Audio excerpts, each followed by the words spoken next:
Another beautiful day to dominate. Another beautiful day to win. Another beautiful day to fly high and visit the moon. Feeling good and discipline will prevail. Another chance to improve. Another wonderful day yet again. Ladies and gentlemen, good morning. Good morning and welcome back to greatness. Relentless trader feels alive, feels great, feels excellent, and is ready for the beautiful markets once again. Hit that thumbs up as you're tuning in. And if you're a new viewer, consider subscribing to our channel. And remember our disclaimers: day trading is risky business. All right. Day trading is risky business. Keep that in mind.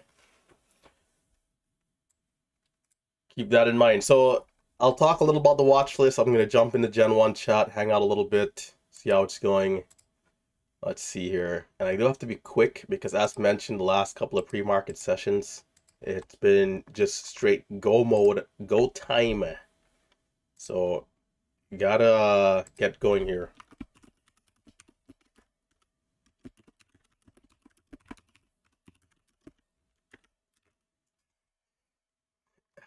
This free chat room is in the absolute depths. I gotta talk about it more. Anyhows, the day trading chat looks good. Enzo, good morning, brother. Good to see you. What's up? What's up? RT, here we are once again, bro. Good morning. Here we are once again. Good morning. You live on YouTube? Yes, sir. Nice.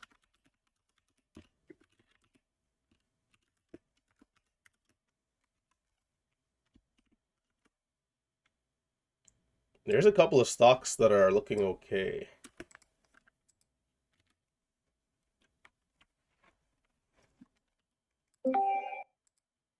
We'll see. Let's hope for a good pre-market move.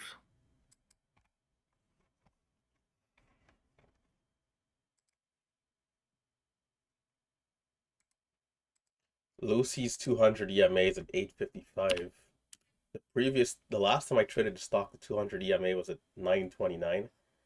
Seems like the stock is getting a little bit of support in that area.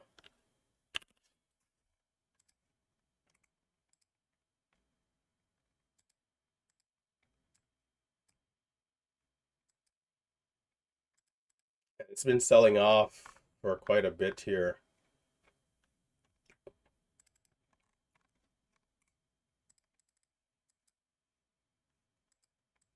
This could be a good reversal.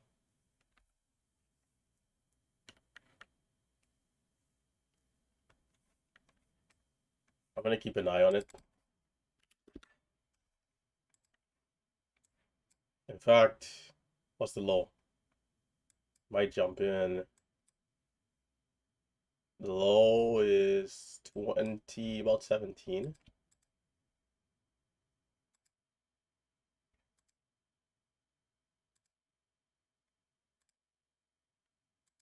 I'm going to take it with a stop down there.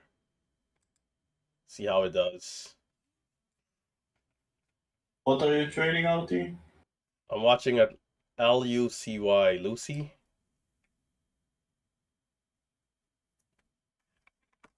Just only risking a couple cents and looking for a bit of a reversal here. See if it does curl back up. I'll share my screen here.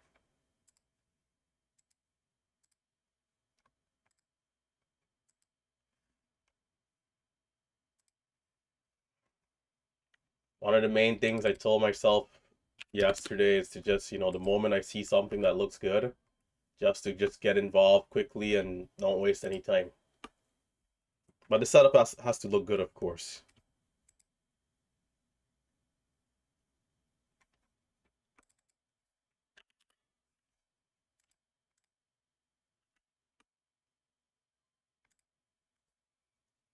So I sold a couple shares. We'll see if it gets over 10. And if it can keep going, maybe like 10.40 could be great, but we'll see if it's able to push through.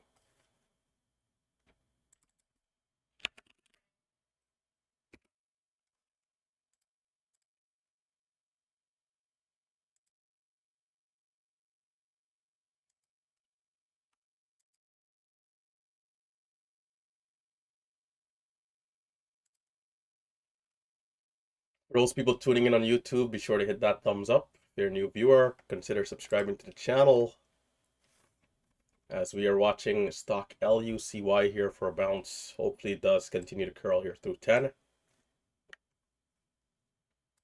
On this type of trade, I do have a trailing stop at this point. If it pulls back too much, I'll stop out at a certain point. So I'm giving it a little bit of a wiggle room here for a pullback and then a continued push.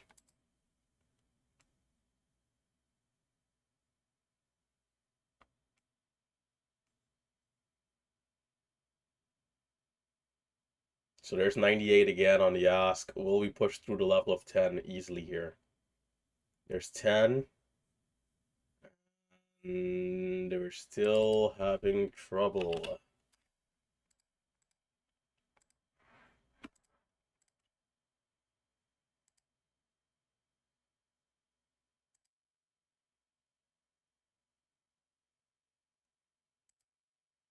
Let's see how fast it comes down. Can we hold up the $0.50?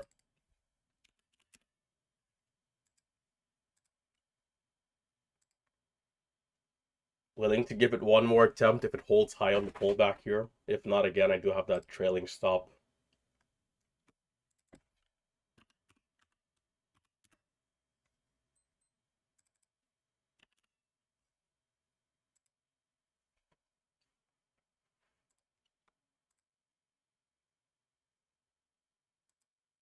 There we go. There's 10.09, there's 10.13. Can we hold $10 now and continue?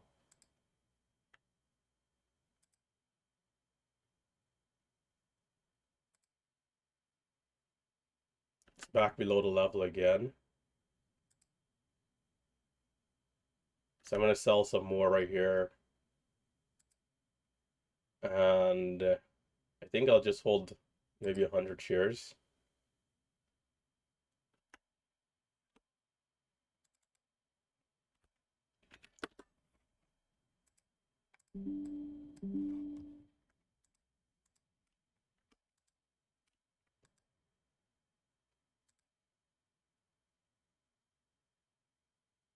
Okay.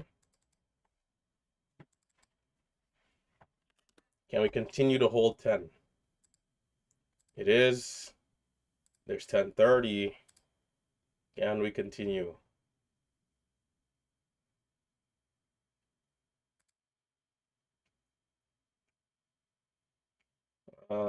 This bitch is still churning a bit.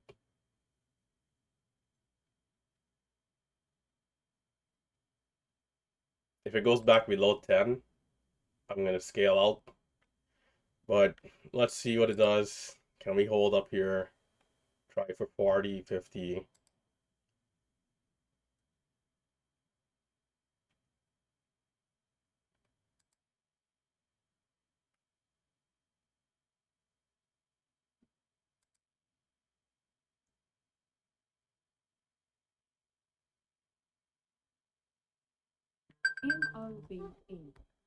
There's 9 a.m.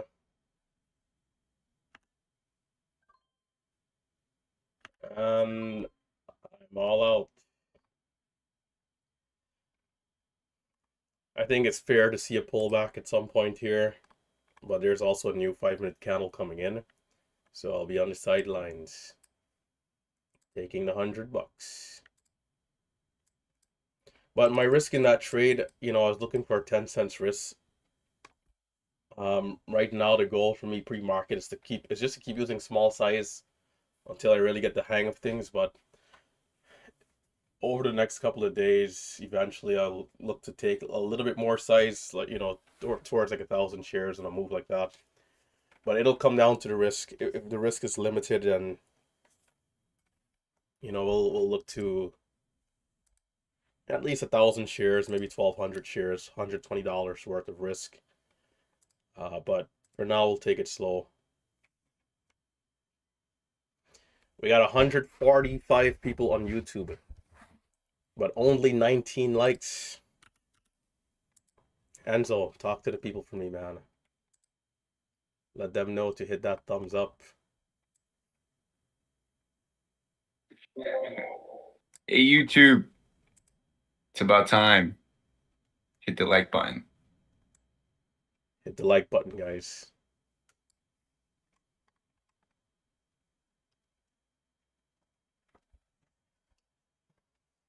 The pullback is holding up, and we're back at 1020 for Lucy.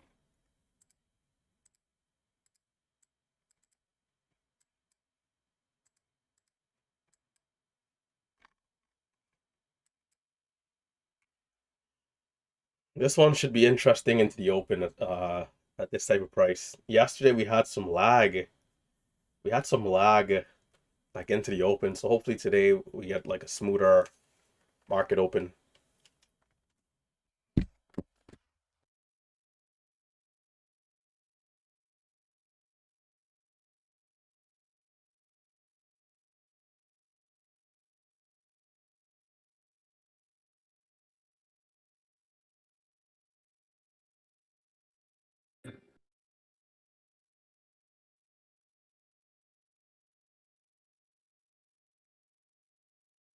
D trades, I'm gonna unmute your mic. Just a heads up. We had you server muted. Maybe you might have left your mic on at some point. Let's see here. I'm not seeing a mute sign, so maybe you could have a different type of mic, but okay, there we go. You're good. There it is. And by the way, D trades, man, shout out to you as well. You've been killing this last couple of weeks, last couple of months, really. Really solid stuff here from the chat room. I had to go on my Instagram last night and like, you know, quote unquote brag just a little bit because the chat has been like, the chat has been insane for those of you who've checked out the P&L section.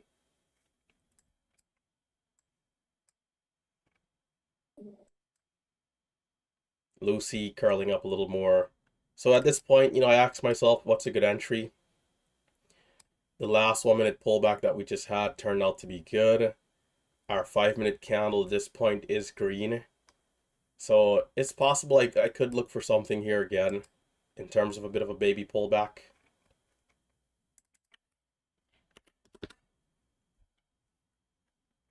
I think if I'm to be in around this area, it'll be a little trickier. But if we can see a bit more of an extension, you know, like that bottoming wick just now, if we can see something more like this, let's see.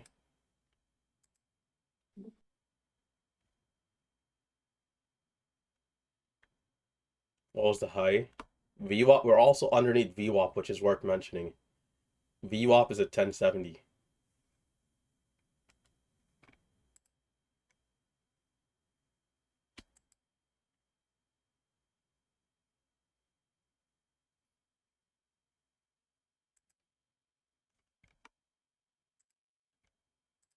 GTC, EXT. I might use my ladder here to jump in. The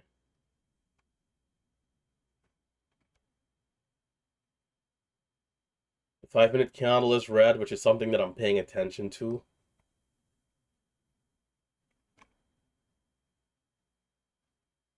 Okay. Break and reclaim of 10 did pretty well there. I think I'm going to keep waiting.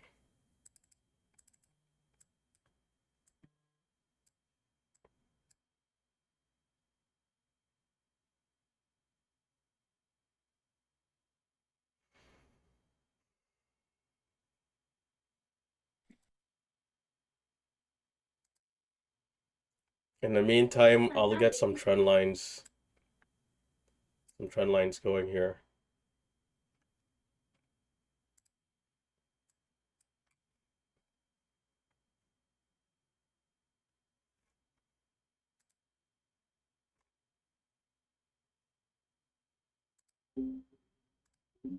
So for those of you on YouTube, as you're tuning in, hit the thumbs up. Just gonna do a quick couple of trend lines, and what time is it? It's 9:06. Just kind of get ready for the open here a little. I'll write up my watch list here as well. Is DJT still mooning? Holy smokes, man!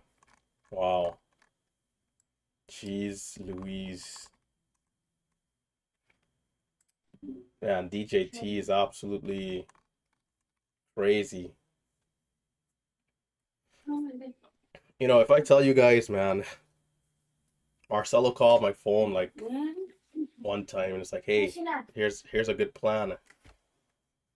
This is like 2 days before it like bottoms. And he's like, he explained everything to me. Someone's mic on. Okay. Yeah, he explained everything. It's like the reasoning behind why he's looking at the trade, the technical side of it selling off. And I'm like, dude, this thing makes a lot of sense. But when the day came to buy, I was just I don't know, like I was just super fearful for some reason. And what I wasn't really thinking about, which can help out a lot of people who are looking for swings or just investments in general, you have to always remember at the end of the day, you're still going to have a stop loss, right? Something that's appropriate for you, what you're willing to risk, and something even on the side of the technical analysis where the stock is looking maybe in a place where just too weak, right? So I really and truly just wasn't really thinking a lot about, hey, where should my stop be if this thing continues to tank? And so all I was thinking, if I buy here 12, 13, man, this thing could be down at like $5 in the next 2 weeks, right? Because that was like the trend. It was just like red day, red day, red day. But if you're going in, you can, again, there's the approach of using something you're comfortable with losing, one, and then there's the approach of the stop loss. So even if you're in with a little bit more size, it's like you're not risking your money going to zero, right? So there's a lot of fundamentals and technicals there, of course, with election and things like that. For us, we don't, we're not super into politics. We're not here on the YouTube channels to talk about one side or the other. We could care less about that. What we care about is positioning ourselves to make money.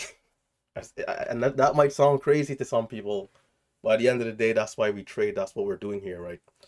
So if this stock could have did this kind of move, and you could have seen it potentially coming, there's nobody here that would tell me that they would not have bought. So shout out to Marcelo for this epic swing trade from 1250 average out at 45.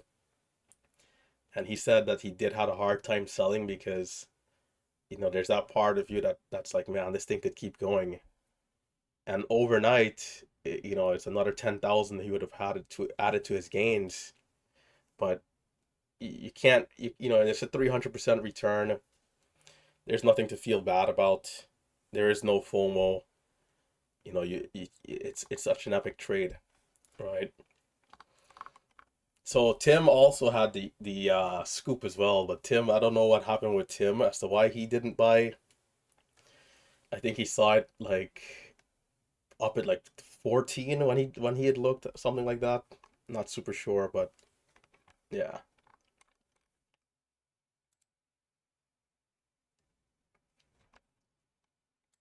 BKYI.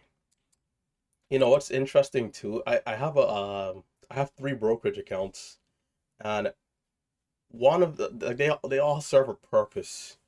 This E-Trade account that I have here is like a backup day trading account if I'm to ever need it. Like I have over 40,000 or something like that here in this account. Um, but I also have Guardian as well, which is like, swing trades, things like that. And even the E-Trade account I can also utilize for like swing trading. This E-Trade is on par with Thinkorswim. Um, I think Thinkorswim is a little bit better, but E-Trade definitely has, things going for it. They have a better level 2 than Thinkorswim. It's not as good as DAS, but So E-Trade is a platform people could consider if they don't want to use Schwab. You just got to be careful with the charting. The software itself is decent, but it has issues like updating certain price points, highs and lows, which can throw you off. Like if you're looking for like the 1 minute candle to make a new high kind of thing.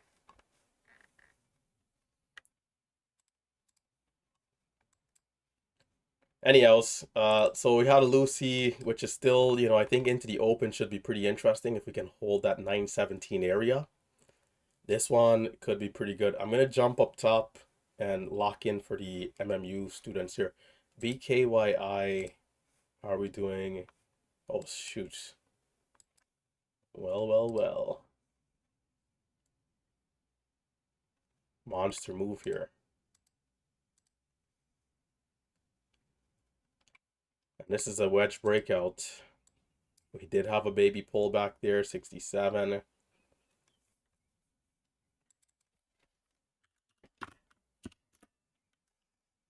Might be too late to jump in.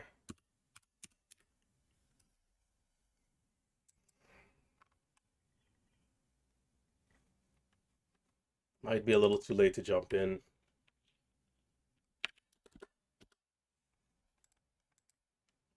If I see something though in the next 20-30 seconds, I'll jump in. If I see an entry, if not, it's fine. 69. Well, we went from 44 to 80.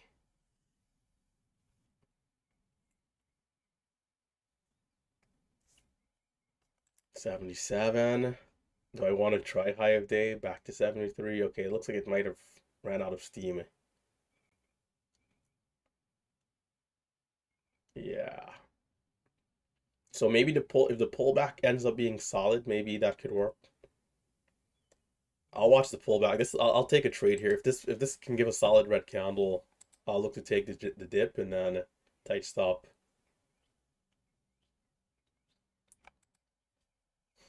There's a minute 30 seconds in a candle. So if it's gonna come down, it needs to come down now. 66. 66. There's a small bidder there of 12,000. A lot of the order got filled.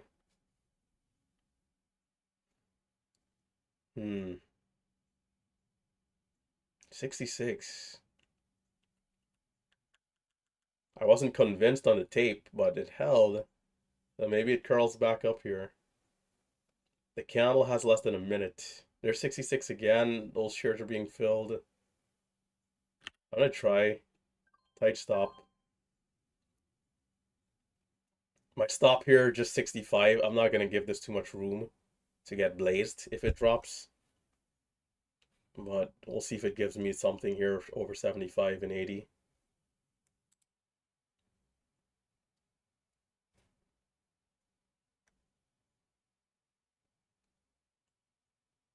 And we're seeing some turbulence up at 72. Can we push through the level here?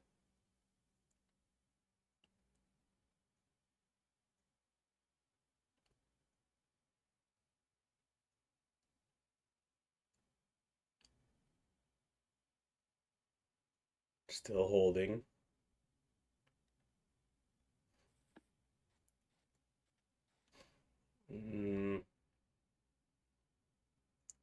It needs to go here. I want to see over 80. Taking something below the resistance. Can we see over 80 for the other half? 79. We got 81. Come on. And there's a seller. Alright, that's fine. Taking a couple cents.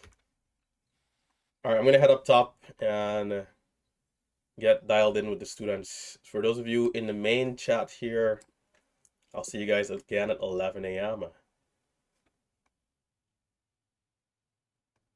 BKYI pushing up.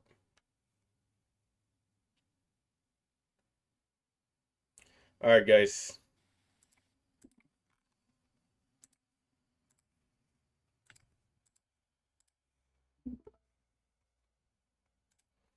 So for those of you tuning in on YouTube, again, hit that thumbs up. We do appreciate it. We do appreciate it. 253 people, 68 likes. Tisha, tell the people, Tisha, Joseph, Dean, Chase, tell the people to hit the thumbs up. DJ, Robbie, John, Wave Rider, guys, hit the thumbs up. Matthias, Bond, Victor, hit that thumbs up as you guys are tuning in. Today, man. I started off the live stream with some positive affirmation. You guys should hear how I talk before I start trading. You'd probably think I'm a lunatic in a good way. But it's another day for us to be disciplined. It's another day for us to be looking to be putting out our best effort. I told myself yesterday, relentless. You've been giving back on these backside moves. I think after the first move up, I need to just relax, forget about trading the backside too much. Like the first dip, I think is okay. And this, we can use this as an example, right? BKYI. The first dip a lot of times work fairly well. But then you try the second dip. A lot of times it's more choppy. Then you might say, okay, this thing is pulling back some more. I'm going to try the 5-minute setup. The 5-minute setup is choppy. And then before you know it, you're giving back. The stock comes all the way down below VWAP till here. And then decides it's time to bounce. And I've bought once, twice, 3 times, and lost all 3 times trying to get this move that's coming till here. So I need to just cool out, chill out, relax, and not even bother with these pullbacks beyond the first dip. That's an adjustment I'm looking to make today. Also, getting back to more of the basics, as in no 1-minute pullbacks on a red 5-minute candle. These are things that I have to come back to increase my accuracy. You sometimes you get profitable. You've been profitable for a long time. You start taking on riskier maneuvers, and really and truly, it's all lack of discipline. Really, getting too sloppy. It's getting too sloppy, getting too slack, easing off too much.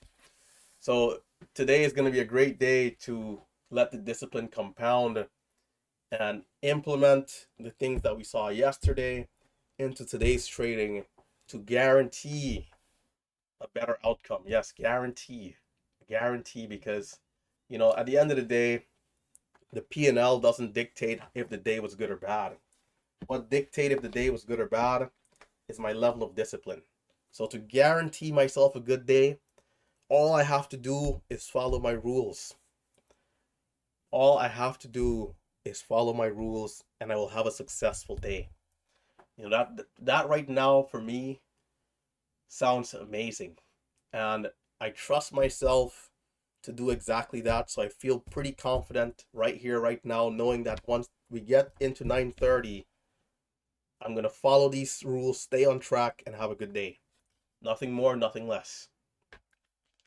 We will not be going off rail here and trading like a maniac. So, a couple of trend lines here for BKYI, and then I'll move on. We got pre-market highs at 187. This is a stock we've traded before, going back to September 10th and September 12th of this year.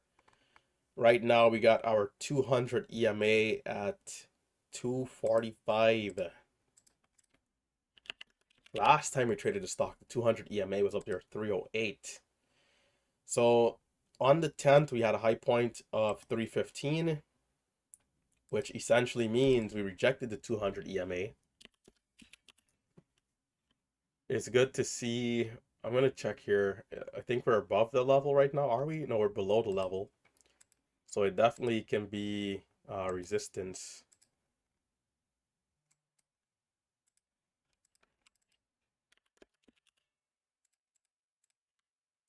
Let me just get these daily levels in place. 250, also an area to keep an eye on. 250 on the 10th, or on the 11th rather. We got a so we gapped up, high of 315. Next day on the 11th, we had a high of 250. you know, on the gap down, and then double topped up at 322. So we definitely have an overhead resistance here in terms of the 200, and then levels up there around $3. This 155 level, I don't need. The low of the current pullback here, it's been holding fairly tight, 165. A bit of a triple bottom. So this second dip actually held up. So we'll see how this thing does into the open, right? That's BKYI. Honestly, I think we traded this stock at least 3 separate times throughout the years. It's currently up 150% with about 50 million shares of volume. And this is why, honestly, it does make sense to trade pre-market, because the liquidity is here. Like, if you guys would see how this thing would look, if you guys saw how pre-market would look back in like 2021, or maybe like even before that, like there's no comparison, right? Back in those days, 2020, if a stock had 50 million shares of volume in a day, everybody would go crazy, like in terms of chat room people, retail traders. It'll be talked about even like in articles, like, oh my God, did you see XYZ stock do this amount of volume? Now a stock like this, 50 million shares pre-market, is like nothing, right? I guess all this money printing and liquidity is just, it's just so excessive. Honestly, it tells me two things, which is, one, the value of the dollar is definitely a little lower, which, you know, we all can see. And then two, the good side of it though is that there is more money floating, which means we can make more money naturally in the market versus a few years ago. So, you know, this, it makes you think, right? In the next like 30 years, like, you know, I guess the pandemic was pretty unique, but so we're not going to go too much into that. But anyhow, coming back to the technicals, I'm going to move on to Lucy here just for a couple more trend lines. Lucy's also going to be a pretty big stock to watch. Let's see. So I got daily levels at 1116 and 1320. 1116 and 1320 daily levels on Lucy. Be sure that your screen recording is turned on. For those of you in MMU, all the Merciless Market students, make sure your screen recording is turned on. Okay, so other than those two daily levels, the 200 EMA is at 855, which we are above. The low of the pullback has been 917. And right now we're seeing a bit of an ABCD pattern. We're seeing our W, right? I really like to call it the W. You know, we have the leg down. You have a bit of a midpoint here. Right now we have a higher low. And the goal will be, can this leg here curl up and especially break over VWAP at this previous high point? And then, you know, eventually, it doesn't have to be in the first minute, first 10 minutes, but, you know, hopefully in the first 2 hours, curl back up to pre-market highs. Right? That's the pattern that I'm seeing right now here. So this level down here at 9 is going to be pretty important. If it does break below, maybe we see more of an extended consolidation and pullback, or you can always watch out for the red to green at that point, the break and reclaim. But if it does come down, maybe it goes sideways a little longer, then try something, or maybe it just washes out. You guys know some of these stocks will just sell off throughout the entirety of the day. Okay, other than Lucy, we have LIXT, which is up 67% with 11 million shares of volume. I'm going to actually write up the list here, which I didn't do. BKYI, LIXT. There's a cheaper stock that I also think I had. SHPH. I didn't save the cheaper stock in my recents, but I did have it on E-Trade. And that stock is GLYC. You know, there's some people that prefer, I mean, there's a few students too that just prefer the penny stocks. So we always got to list at least one of the stronger penny stocks on the watch list. Once upon a time ago, it was my favorite price range, but now, to be honest, I don't like them as much. But there's definitely opportunity there regularly nowadays. The tides and the trends have changed. Like in the past, you'd only see strong penny stocks or strong stocks above $1, never at the same time. Now, now it's different.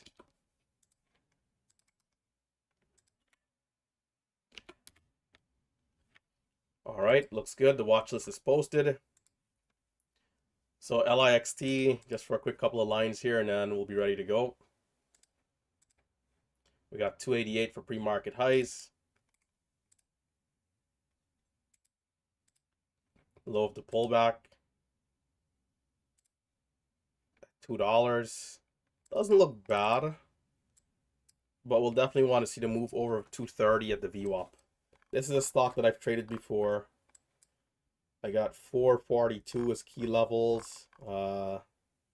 There's also some other levels here. So 200 EMAs at 234 on the daily. The same stocks continue to move up over and over, time and time again.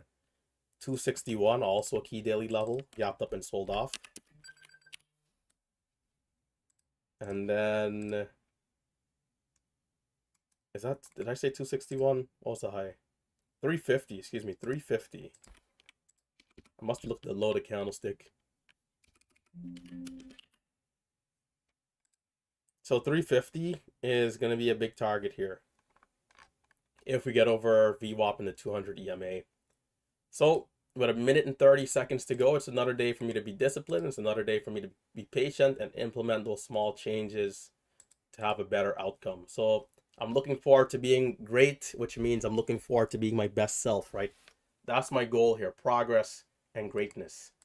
Can I continue to hunt down my best lap time over and over again? So let's see what the beautiful market has in store for us today. I'm excited. I know exactly what to expect here. Today, we'll be dancing the tango, maybe the waltz. Nice little two-step. Show you guys some footwork. Okay, maybe I gotta chill out. All right, we got 40 seconds. Let's trade to the best of our abilities.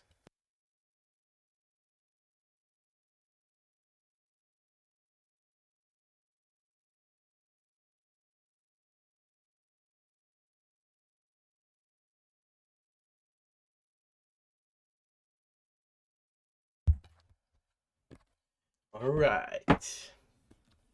Time to go to the moon once again. Moon City. Hit that thumbs up. Let's rock and roll. I can already feel the green coursing through my veins.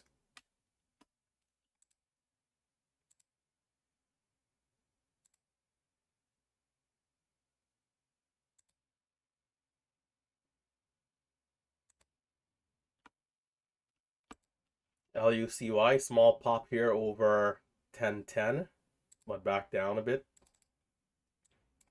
I'm not super antsy for all the early trades. BKYI, we got a low of 46, highs at 60. Pretty quick turnaround right there.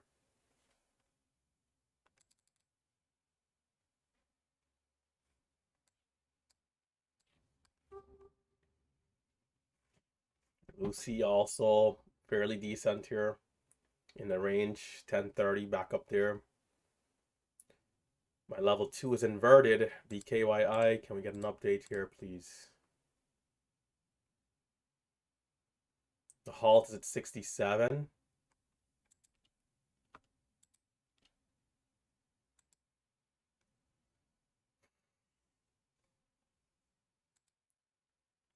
I'll look for the dip here. Taking 50.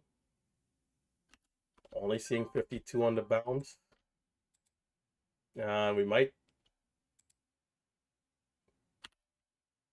I'm gonna try to dip again.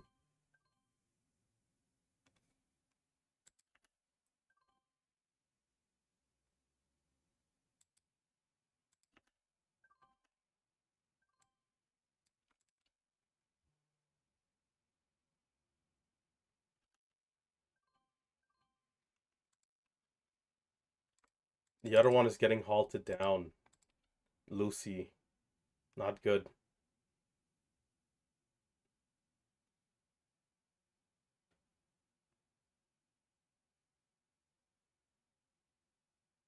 GLYC. Aggressive add here. Can we see the push through?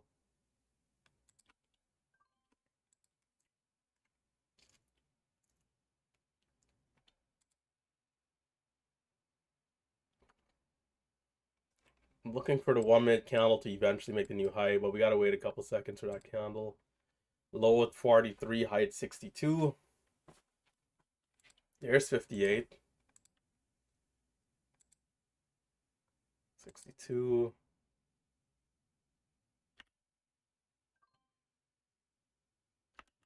There's sellers at 60.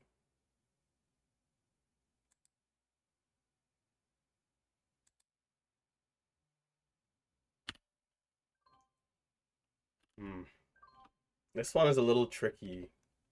It has opportunities, but it's a little tricky.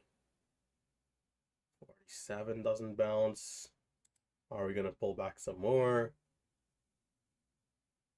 The 5 minute candle is red.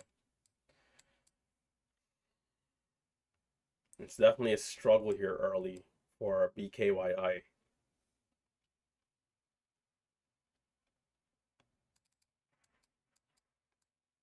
I do like the resumption for Lucy. 64. Can we get one more dip before we go? No, we will not. KNSA.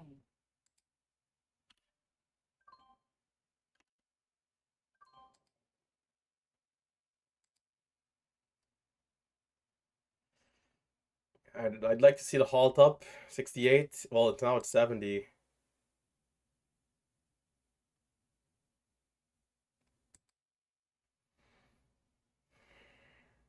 It feels like a little thick, this one.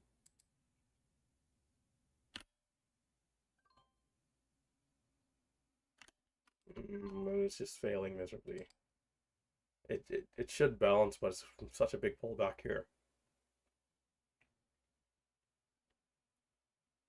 Low 46 after almost halting up.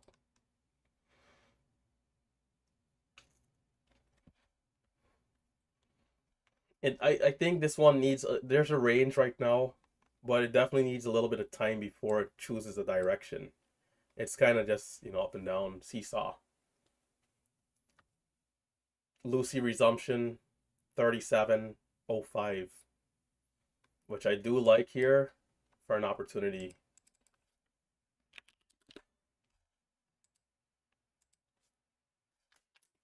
Lucy is quite a famous stock.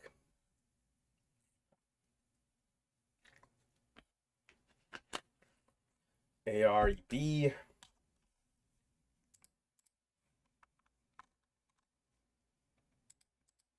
How's the penny stock doing? Did I not put it on here? GLYC. Well, it's not doing great right now. AREB.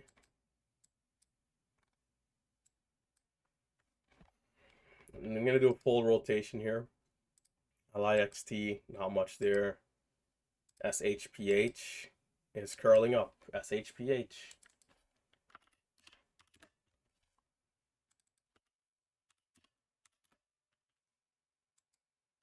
This one gave a good move. Red to green over 189. High of 212, 215. We got a 200 EMA. Well, rather the VWAP at 215. 213 high of day. Alright, cool.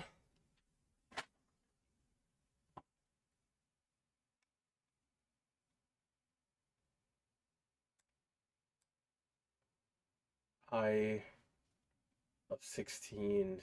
No. Low.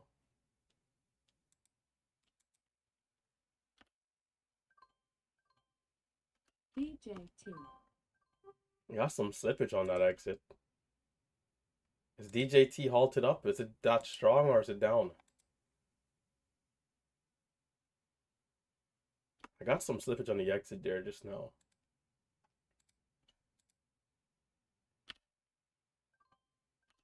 Nice dip there. We should have resumption coming very soon.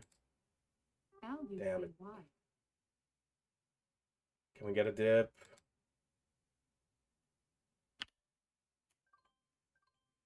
Long at 75. That's a great trade. We didn't get the best exit, but decent for Lucy.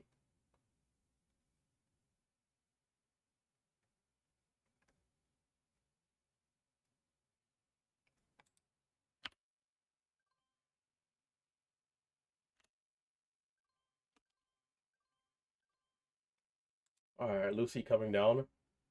BKYI might try over 69 again.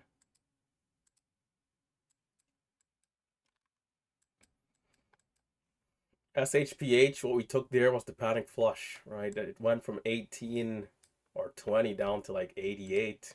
Has to bounce more than likely.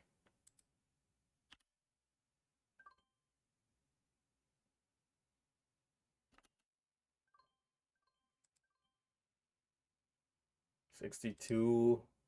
I really would like to see BKYI get halted up. Could be pretty good. And I got to be careful of the bigger drops, so I don't want to hold anything long if I see there's still selling coming in. Because it's known for just giving back the entire move.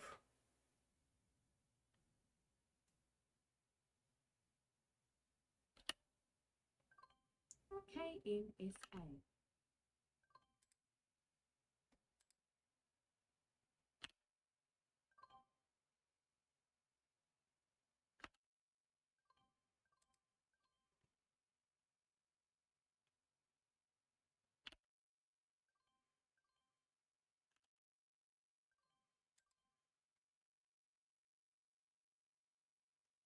$72 to halt up.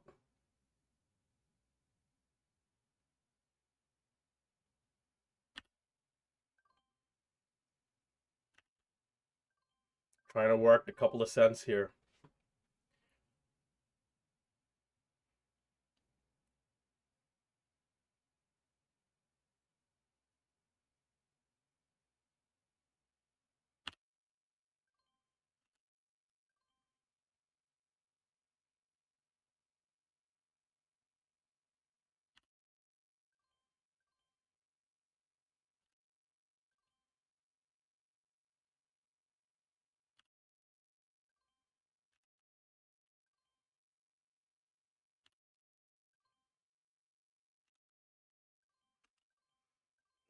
I should be making more. My fills are probably not good. 55. There's a better pop.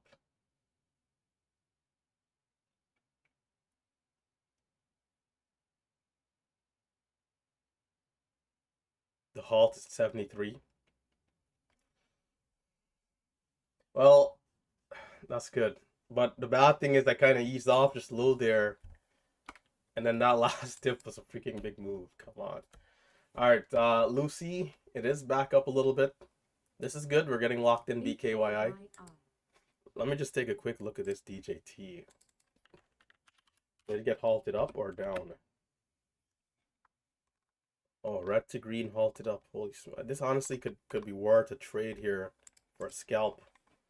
But it's a $50 stock. So if I look at that, I have to use small size. Let me see. DJT.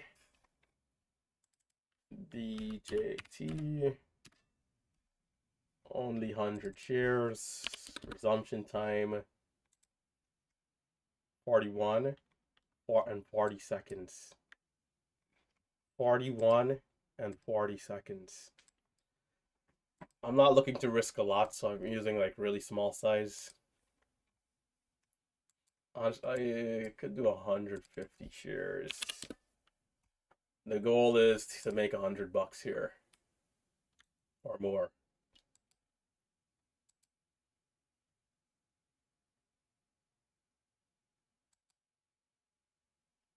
DJT.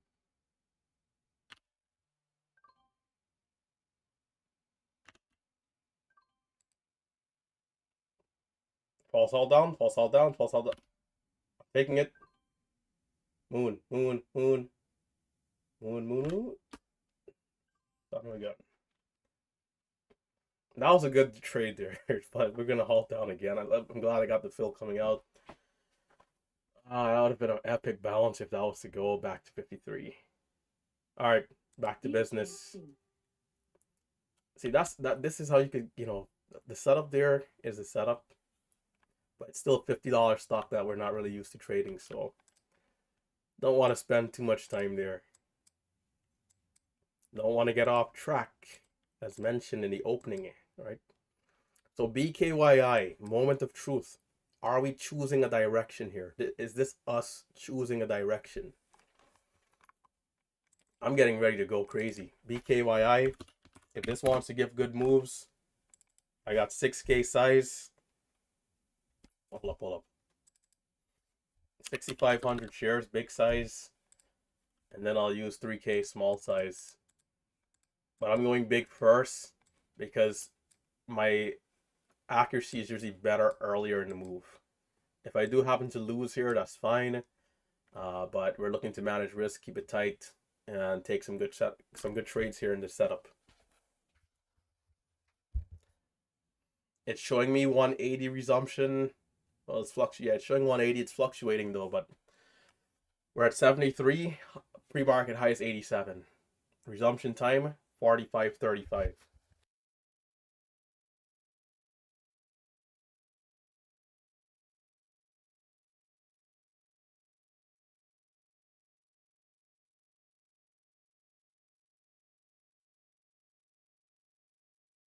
You guys got to see how Tim. You guys got to see how Tim is in the team house when we're trading. When Tim hits a good trade, Tim gets up like this. Start throwing some jabs and punches into the air. Let's see what this resumption, today we'll be dancing the samba. Is that a dance? The tango, the salsa. I can't think of any other dances. Well, forget dancing. We're flying here. We're looking for the moon. Spaceship. BKYI. What's it gonna be? UAVS? SGML?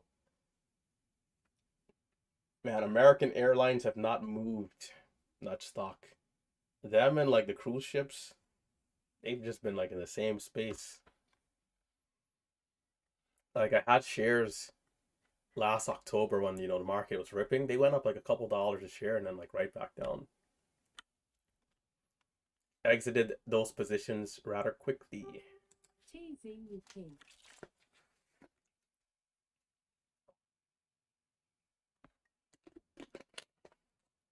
All right, couple seconds to resumption. 15 seconds and counting. We're halted up at 173. 15 seconds and counting. Looking to take a little bit more risk right here.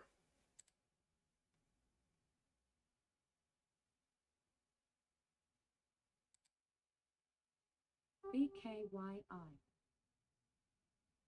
There's no dip. Son of a gun.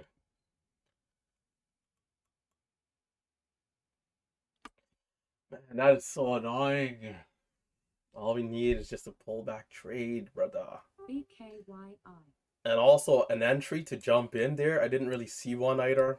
It would just have to be, hey, I'm going to take 80 for pre-market highs and hope it goes. We didn't really show on level 2 as much, but good to see. Good to see another halt up here.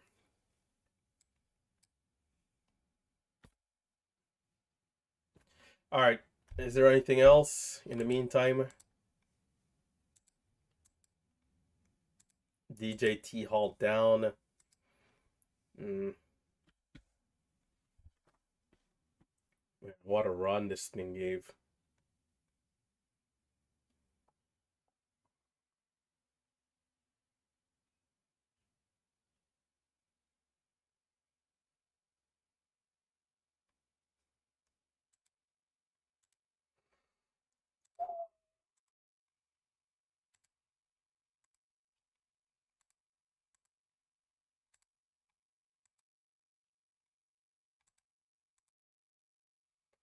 Do I want to try to be aggressive again on this next resumption?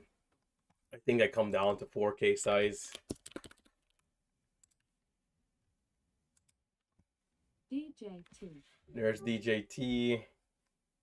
Low 50.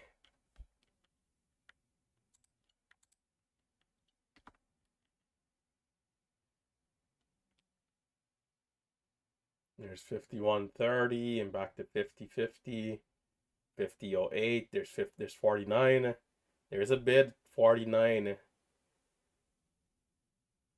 For like 49.80. That bid is going to be filled. It's coming down. It's pretty liquid today, this stock. DJT.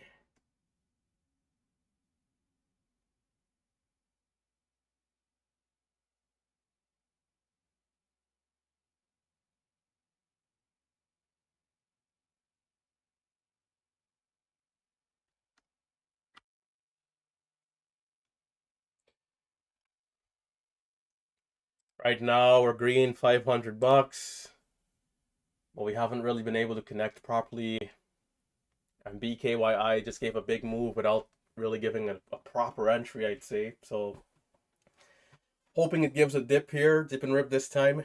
If not, we're just gonna ease off, be patient.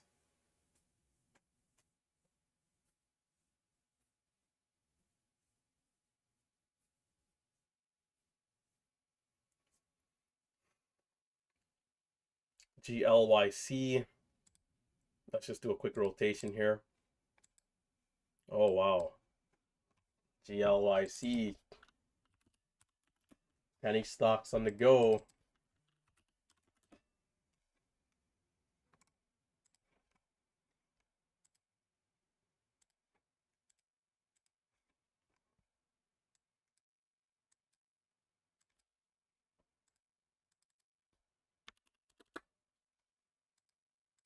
What was the breakout? 39. High day was 41. We got high basically 44.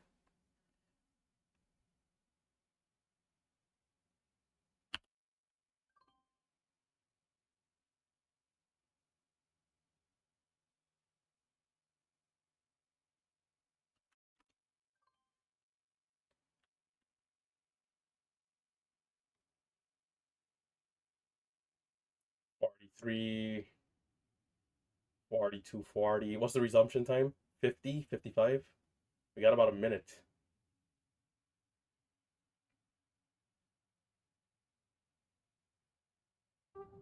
TZUP.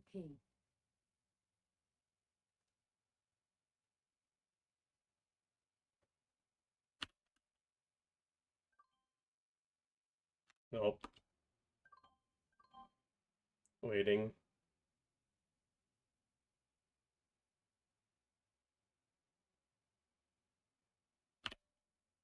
DJT. Oh, I sold that too soon. Crap. Mother. It's a family show.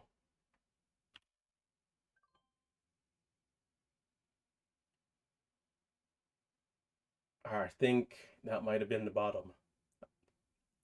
Resumption is 10 seconds though. I think I might. Do I hold this?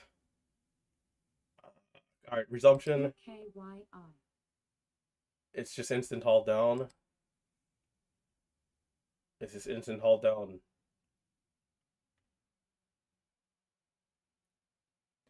I like the bounce. I like this resumption on it again. I'll watch the resumption again here. BKYI. Still holding on GLYC.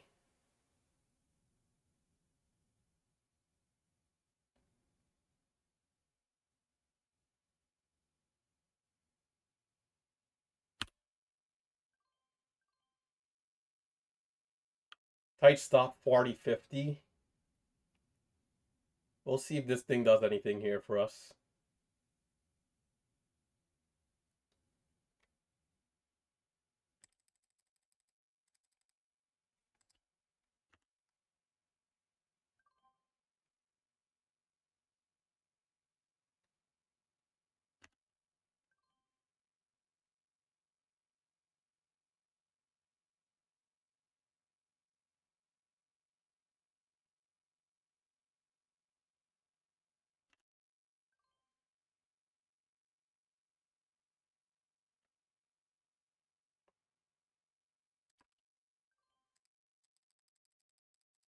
U.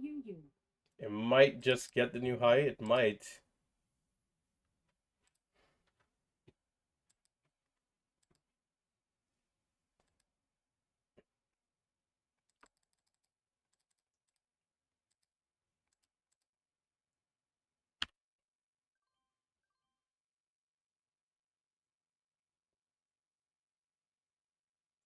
It's holding. Watching 45.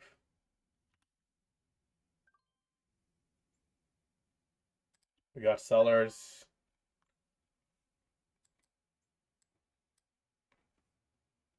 Resumption is going to be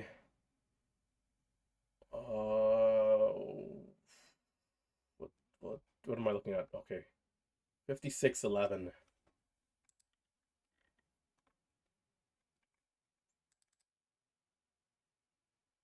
56.11 for resumption. We got about 3 minutes.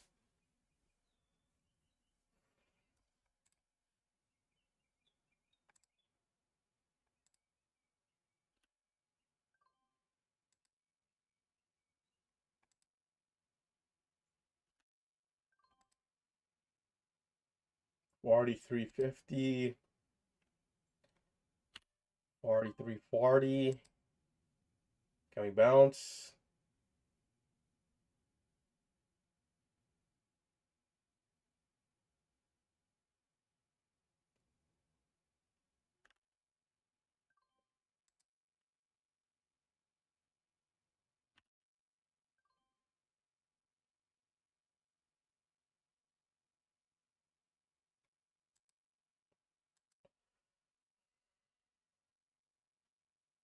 I might add down here. I'll take the add. I want to see back over 45 if possible. We're seeing bidders. We're seeing bidders. Oh, you son of a gun. Man. That dropped a cent and a half so fast. Alright, I'm done with this. Going back to the resumption. BKYI. Like I said, I'm not, once anything starts with backside. This one is a special case because it's like the halts, but not dealing with any backside, man. To hell with backside. Been losing way too much over this last few weeks. Right now we're eliminating backside out of our memory.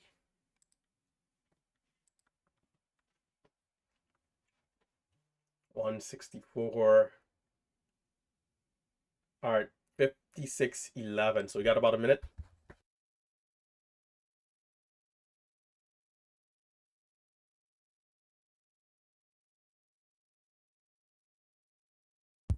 I'm gonna have to drink some of this molasses medicine.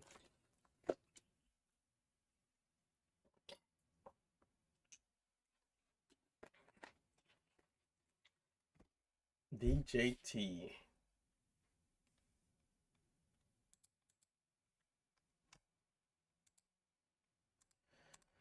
All right. BKYI, here we go.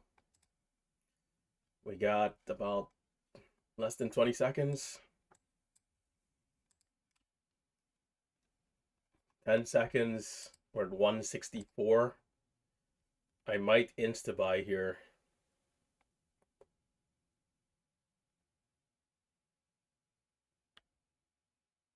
Is it 10 minutes? It looks like it's 10 minutes.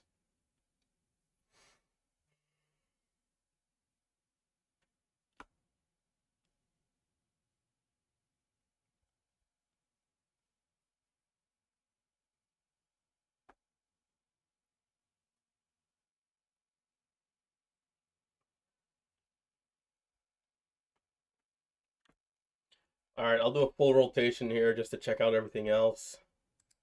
AREB, not much.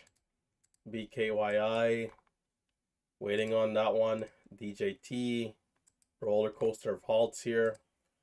GLYC, not much. Well, we'll see if it holds up the VWAP. LIXT, Davy Jones Locker, Lucy, if this one gets over 870, maybe we start to see something. SHPH. SHPH.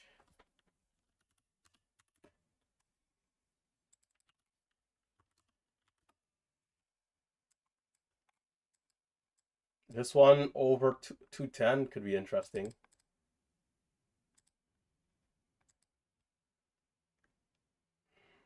Oh, 11 seconds for resumption. We got about 3 minutes.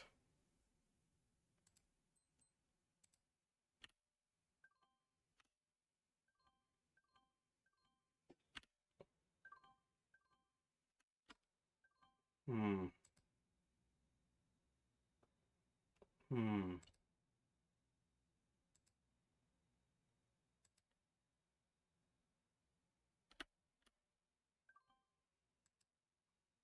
The fills aren't half bad. The stock is kind of having trouble though.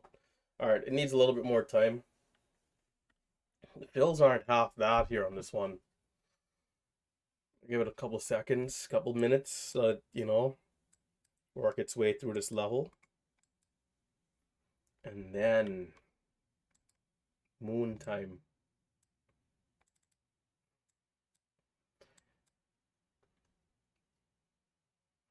Ladies and gentlemen, be sure to hit that thumbs up.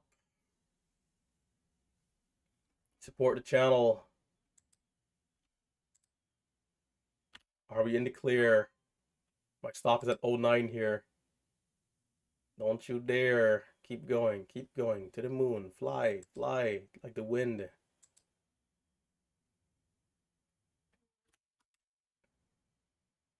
Oh my gosh. Why is it lagging?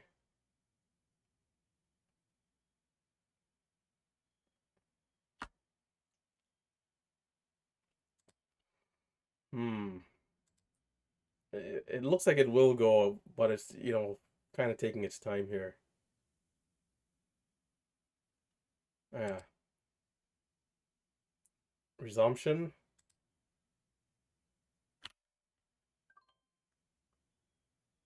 That was kind of low. Pretty fair.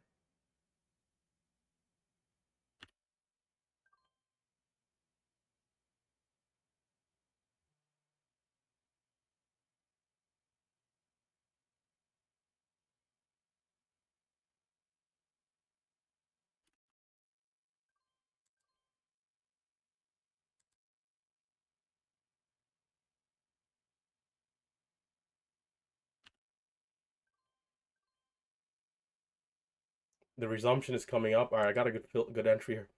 Resumption. 01:11. Less than 30 seconds or so.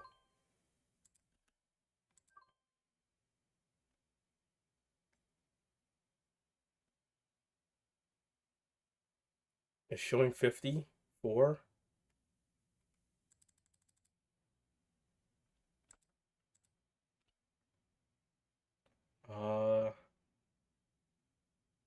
10 seconds to resumption.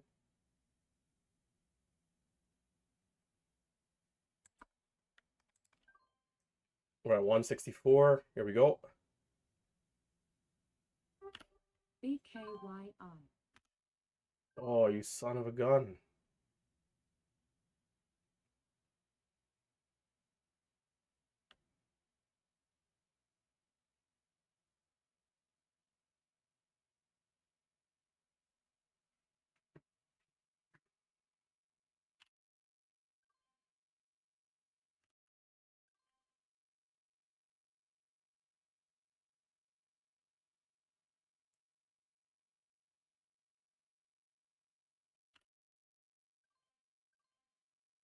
Has to bounce. Give me that beautiful big bounce.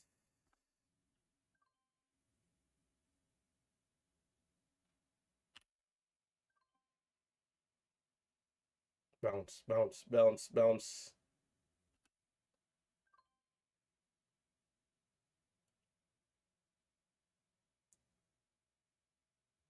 Maybe I needed to hold.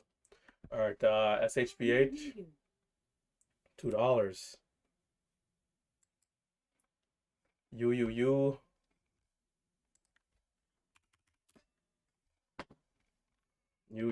Lighter volume. All right, what's moving, what's not? Taking a step back.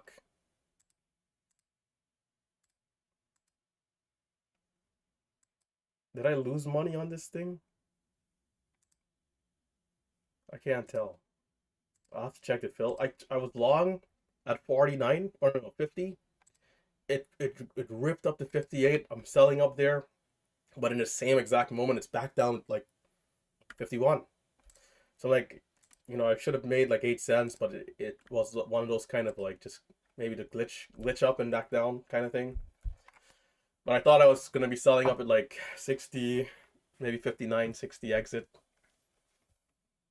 So it was only green 8 cents unrealized for like a split second. Let me see. I think we should still see a bounce though. I think that was this trade. So I lost a cent.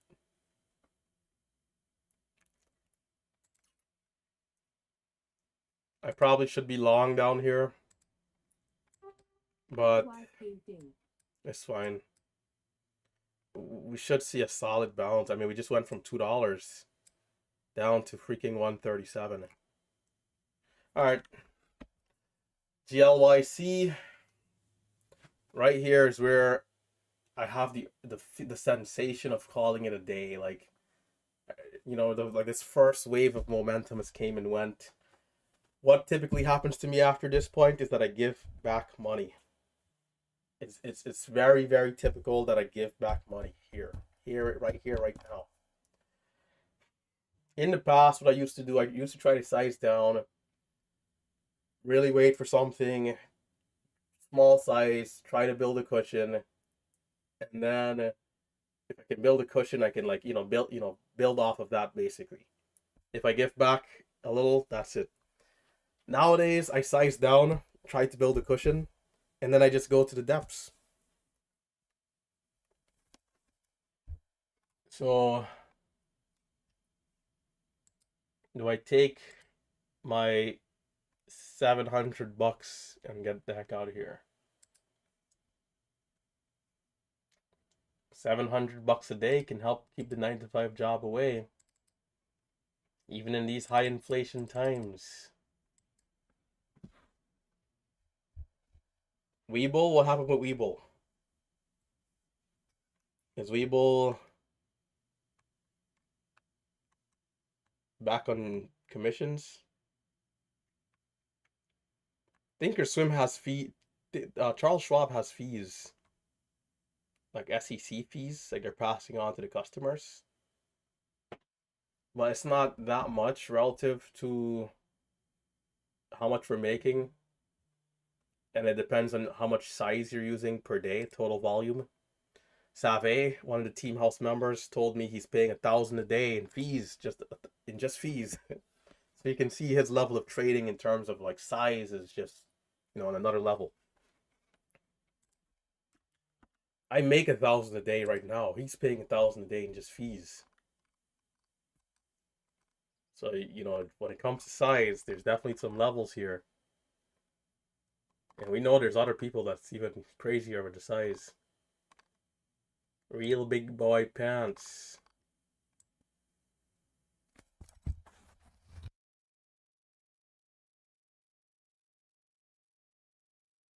Check, check. Check, check.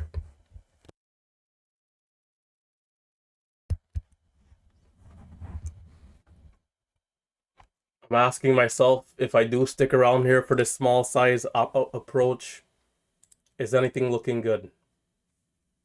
Is anything worthy? Lucy had high hopes for this one.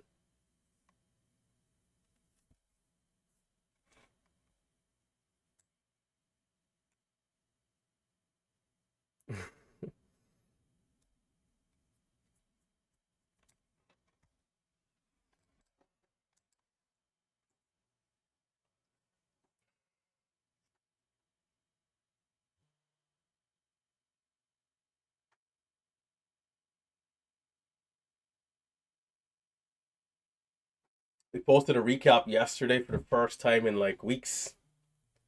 Now we're back on the recap grind. So you guys can expect to see recaps every day moving forward. Into the new year, we'll see what we want to do, but we'll post them every day here coming into the end of the year.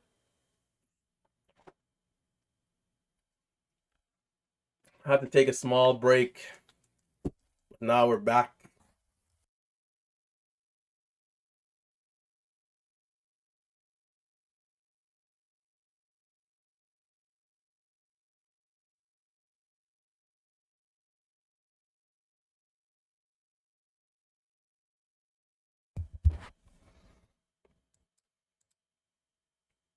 Guys, we got 524 people tuning in. Traders like Taku, Patrick, Joseph, Smitty B, longtime supporter, the technical trader, Ronald R. Guys, hit that thumbs up, support the channel. Napoleon, what's going on? What's up? PY 700 a day keeps collection agency away. Collection agencies. Man, I have no debts, man. Oh, maybe a little. I have good debt, a little bit of good debt. I have good debt, no bad debt.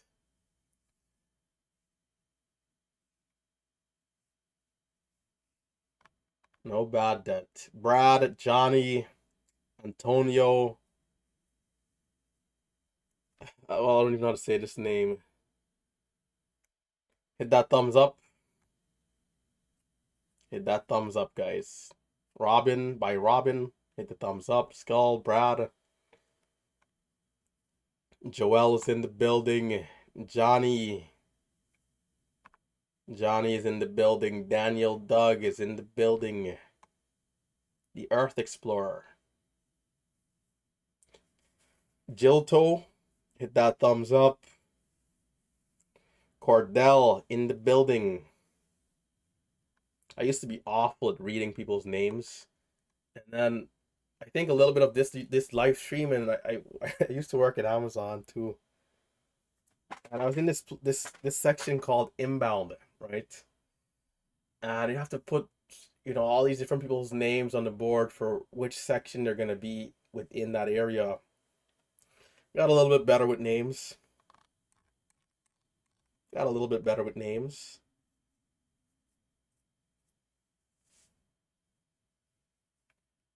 Yeah, man, good debt. We've been doing our best here. I still think we can do better, but we haven't been doing any nonsense. We did buy a car. I bought a car like a few months ago. Back in the days, I was more into doing like car videos and these things. I think I'm gonna still make one. But I bought a car, that's about it. I have two cars, which sometimes I think if it's a good thing or not. Like, I'm still on the fence about having two cars. It's, I don't know. Is it a waste of money? Paying two insurance? Not to get off track here. SHPH is back at 212. SHPH.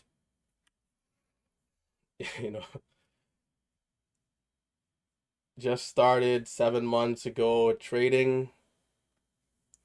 Taku, your name sounds very familiar to a name that someone used to have here.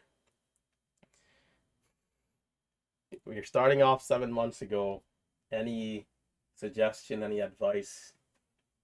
SHPH back at 214. Let me pull it up here just in case it does end up breaking out. So you started 7 months ago. Whatever free time you have, life is all about balance, blah, blah, blah, but whatever free time you have, be sure to put into work. If you're following our strategy, this hyper scalping style, it's not easy, but it's definitely possible. It's doable. You'll see it through myself, Marcelo, Tim, Triad, the other students here in the chat room. It's a credible strategy, but it's definitely not easy to learn. It takes time, and then it takes a lot of discipline to consistently do the right things over and over and over again without fail, right? You have to not get emotional. Different people have different levels of emotions, and take it slow. Go small first. Do not go guns blazing. Go small first. Slowest is the fastest way. Utilize smaller share size, utilize cash accounts, utilize simulators. Practice, practice, improve. And then only up until you've been consistent for a few months, 3 to 4 months, then do you want to put size behind the trades. A lot of people fall victim to just being aggressive early, but it makes no sense. It's counterintuitive. If you can buy into process over profits, prove fundamentally that you know what you're doing with technical analysis and discipline, and then at that point, the world is your oyster.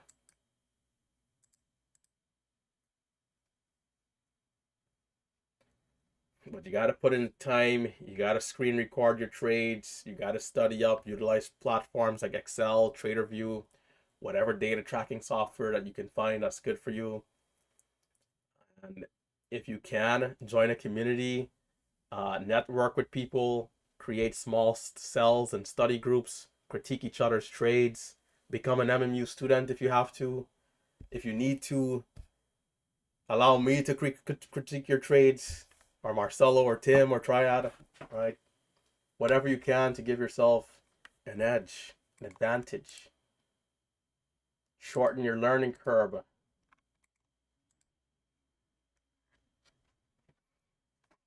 There's definitely a conversation to be had with the 9 out of 10 traders failing. I think I think it's true, but the reasoning as to why it's true is never really talked about. Most people who are retail, we're not licensed brokers, right? We don't trade on the exchange. We didn't go through formal education. We don't have a network of people who've been doing this all their lives, like the guys on the exchange. Of course, we're going to lose money in the beginning. GLYC, by the way. But if you start this thing off with like formal education, a program like MMU, where we preach small size first, doing all the right set of things, taking it slow, learning, proven strategy, like the odds, like that number then becomes very different. Then 9 out of 10 is like it's not going to be 9 out of 10. GLYC, if we get the dip, oh, it's just mooning here. That was a pretty big pull away. Dip for me, dip for me. Dip, dip, dippity dip. She's not dipping. She's just going and going and going. And maybe I shouldn't refer to it as, especially in these modern times. Hopefully nobody's offended. 52 cents. GLYC, come on, pull back here. 50. 51, 50, 50, 50, 51.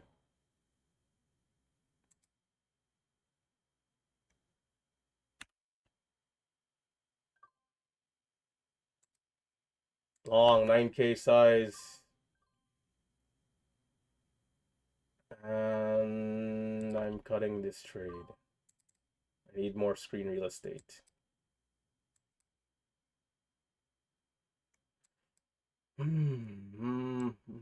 Precious time being wasted. Low. 50, 55, 54 for the highs. All I saw was 44 and then 54. It's like it just took off.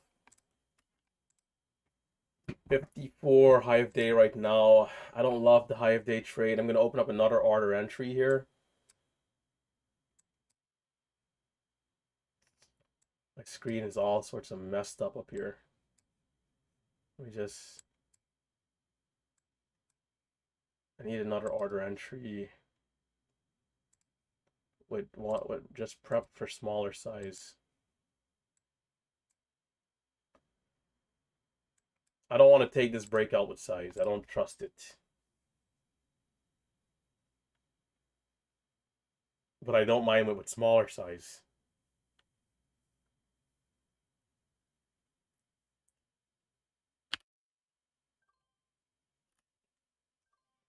Oh, I don't think I made anything because there's a spread there. I'm gonna hit the ask.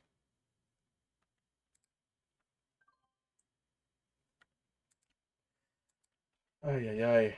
It's moving and it's pretty aggressive. Small dip here, small size. Taking the 1 cent.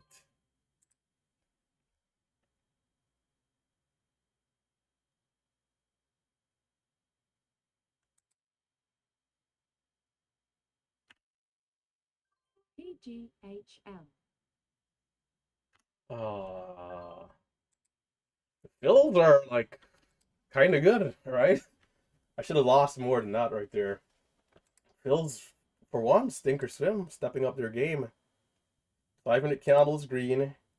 Time 18.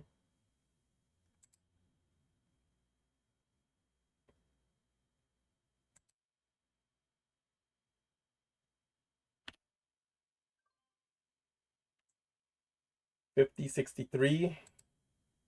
Tight stop at 50. Willing to re-average if I need to.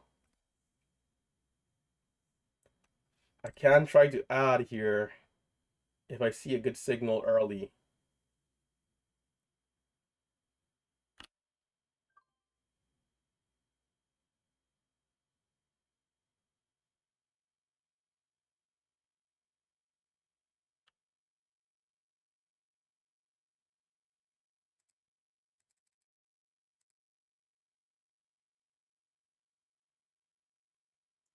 The candle is about to close in a minute. I'd like to see like 54 before the candle closes if possible.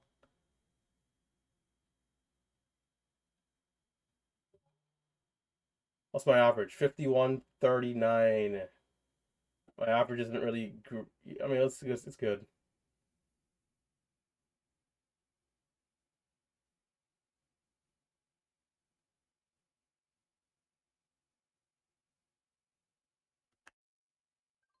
Taking a little something, just a little early. Can we see 55 and then 56 if we're really strong here?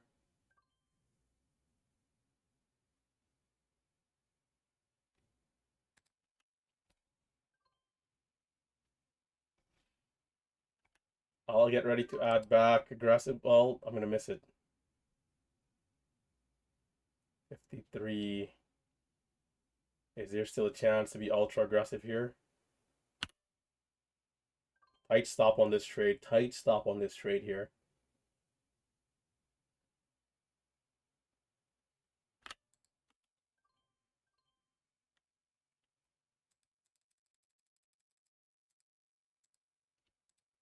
All right. This, if this holds up, I'll keep trying. If it starts to give backside type pullback, that's it. Back to 5K, small size. We're seeing like an early pullback, which is fine.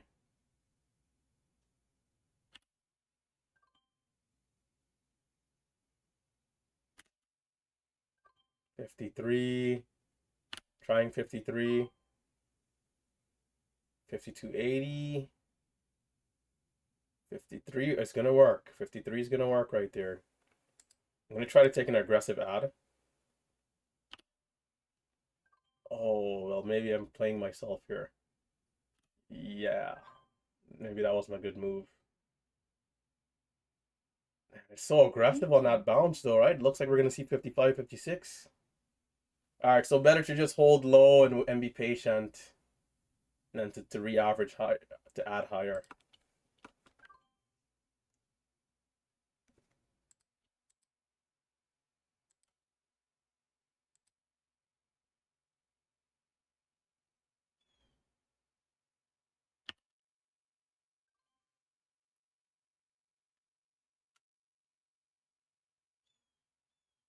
The bounces are getting smaller. And we might see unless it breaks and reclaims 50, we might see more of a pullback. Might. Let me give it a sec here.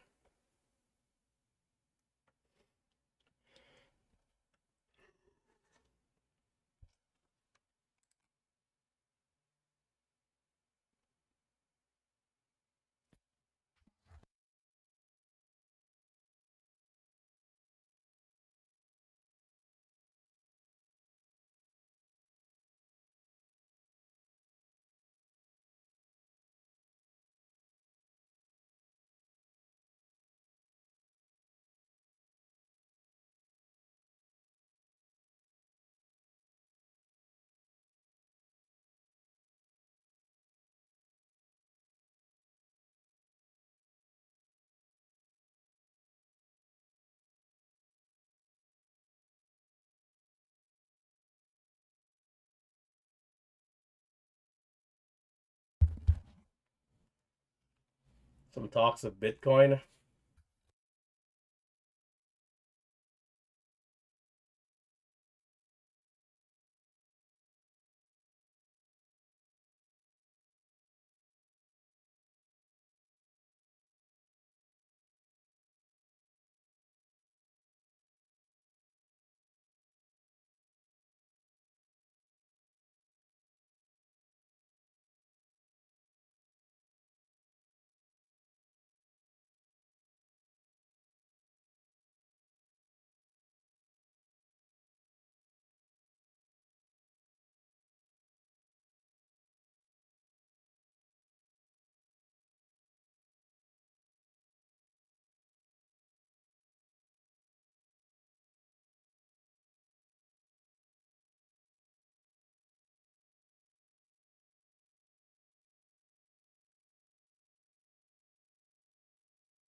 My mic is muted and I'm talking.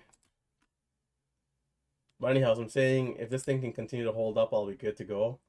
But if it starts to downtrend here, I'm not gonna bother.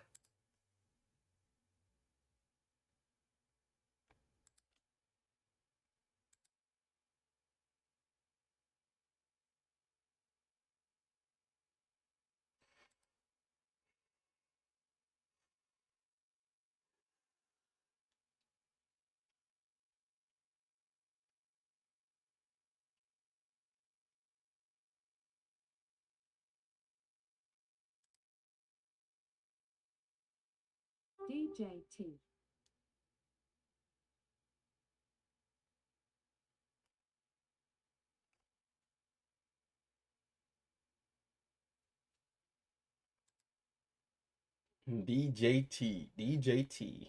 Roller coaster with the halts. Low 51.05.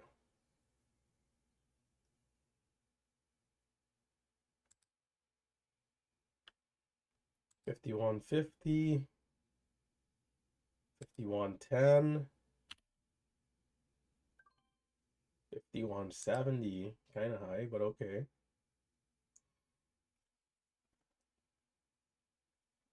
51.70.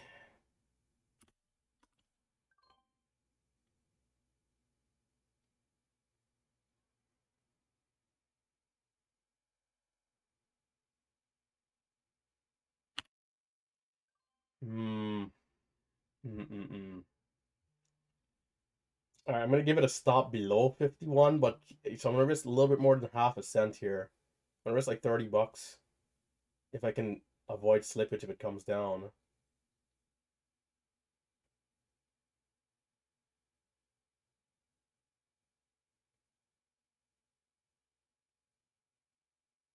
Bounce, bounce, bounce.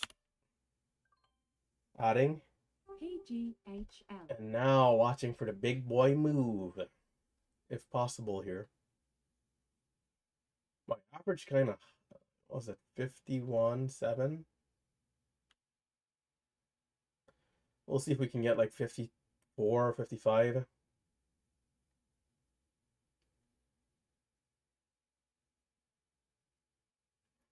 I'm gonna risk a full cent. So I'm gonna risk about $100. We gotta not get slippage though if it comes down. Or do we keep it tighter? Alright, selling half, just in case. Keep it a little tighter. Yep, it's coming down. And look at that, man. Wow, jeez. See, I would have gotten blazed on slippage there. Goodness sakes. That was like 4 cents before I could even react. PGHL. Alright, I'm done. I'm not looking at no backside here. So UAVS, how's this one doing? Good call to take that half off. We'd have lost like another 150 there easy. Easy.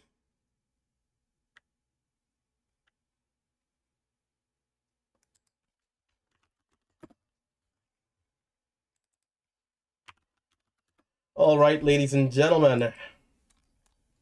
Perhaps that's it. Are we going to see a second wave of momentum?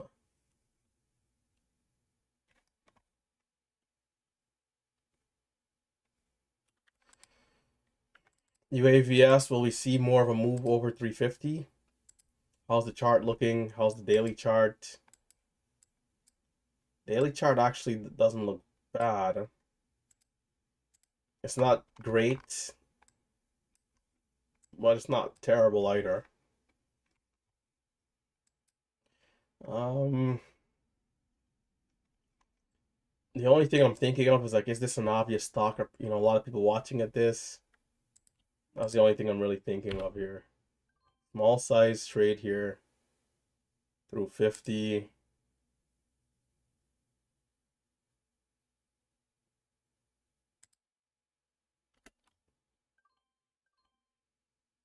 Got to 55. Got a bit of a churn.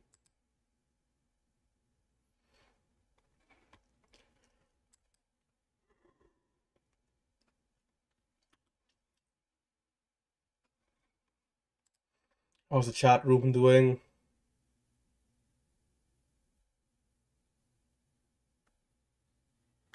DJT.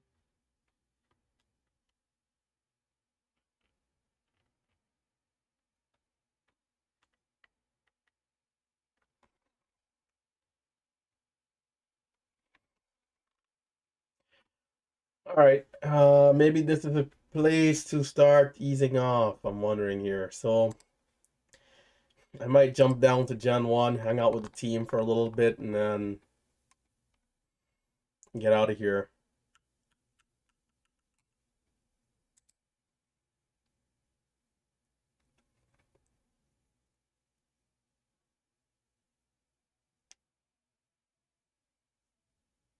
The guns. Yeah, I've been in the gym, brother. Bro, I gained like 18 pounds. I gained like 18 pounds, man, which is like I'm looking to gain another 18 pounds. So we'll see. It's honestly it's work, like everything else, right? It's work. Naturally, I don't really eat a lot. I've been eating like a madman, and it's just like sometimes you feel pretty uncomfortable, but you know, you gotta do what you gotta do. Bloated, I'm like bloated. I'm bloated at every time of the day. At all time, my abs are gone. For those people who might have seen like the Team House videos, my abs like disappeared into thin air.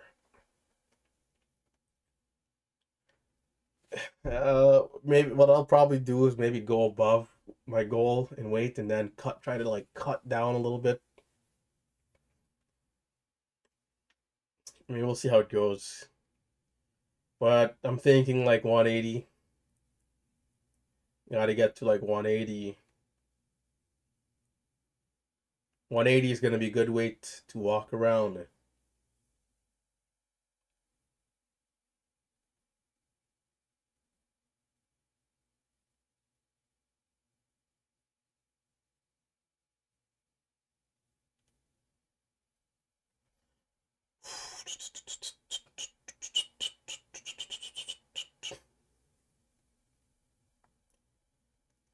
I have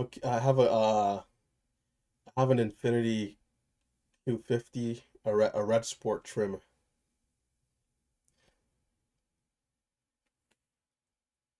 Red sport trim.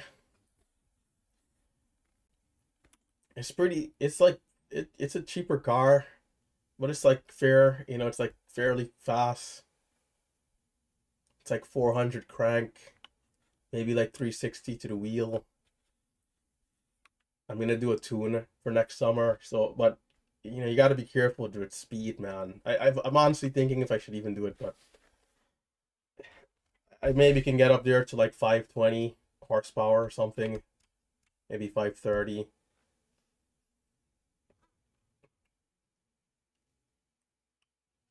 But you know, do I need all this speed? Maybe not. You gotta definitely be responsible. And also, this stuff is like you can like waste a lot of money. Well, it depends on how you look at it. There are some car guys out there. There's people who they wouldn't mind, you know, treating themselves and putting some money into it. But I'm really big on not doing too much until I get to the enjoyment stage of wealth.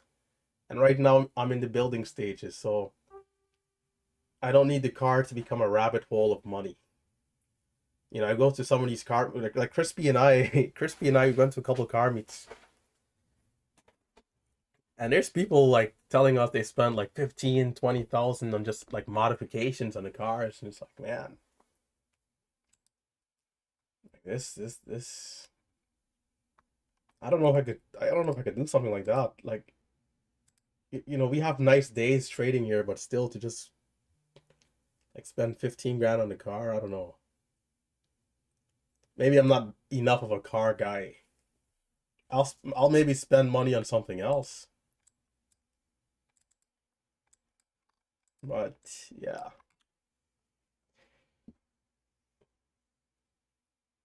IS 350, 300,000 miles. Wow.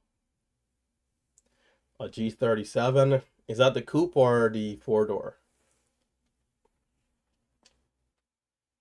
DJT.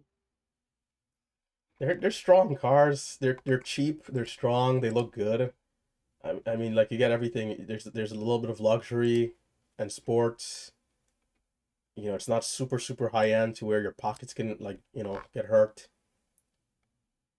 And I guess it's all relative. Depending again, it just depends on where you are in your journey, right? Some people might want something different, which will make total sense. There's a couple guys I watch on YouTube. Some of these guys, you know, they're really into like the Corvettes. Some of them the Lamborghinis, like the higher, you know, higher end luxury sports cars, hypercars.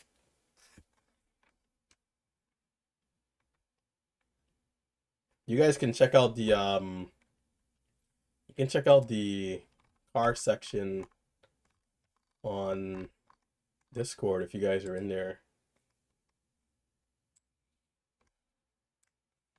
You got, let me just throw this up out of the way. You got stuff like this. You got a beautiful M4 competition there, Crispy. The Team House guys are like going crazy with their cars, man. Save got a beautiful GT3. I mean, the list goes on in here though. You know, there's some people who are really into cars. Spartan with a classic. Spartan got a nice classic. And that's a beautiful stick shift right there. And you got Dynasty, one of the students, another Infinity. Is this a Corvette? No, it's a Chrysler, and this looks pretty sportsy here too. Marcelo with the big boy, Marcelo with the big boy camping truck. And you got a couple of trucks. Shout out to the big mighty Tacoma. This is an Audi R something. Is that an R8? I don't know. Some sort of Audi. There's a Bolt even. catamarans or whatever. Oh man, you got some car people in here for sure. You got a nice classic here. Truck. Jessica got the bike. Shout out to Jessica with the bike. Can rolling clean. We got a Hummer in the building. Is this a Jeep or a Hummer? Camaro. Corvettes again. Some people are into the Corvette. The Corvettes are nice, man. Corvettes are beautiful. PGHL. All right, I'm gonna jump down to Gen 1.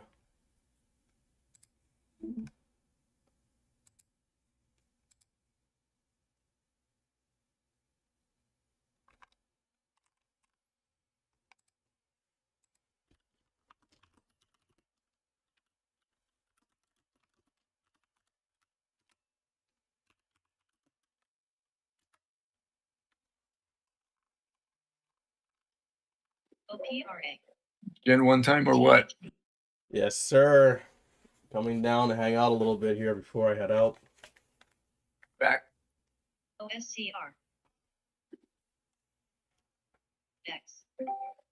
You were spot on today, RT. Good small hits, base hits. Accuracy was pretty high, I think. Yeah, man. You just gotta continue to build off of these type of days. Right now, I'm not interested in any backside.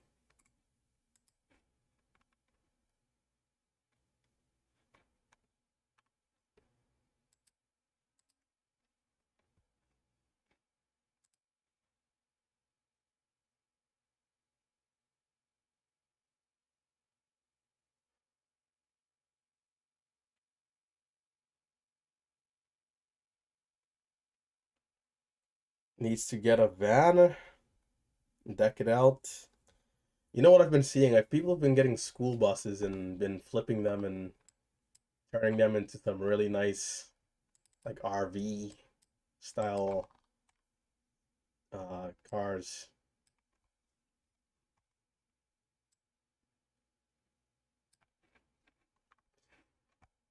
GLYC looks like it could maybe take off again. The way how it's like trending up here. If there's a big rush of volume, it could be worth a trade.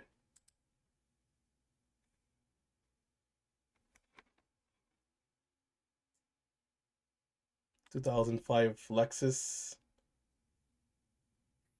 LS 430. One more, take it easy. Have a good one.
How about you?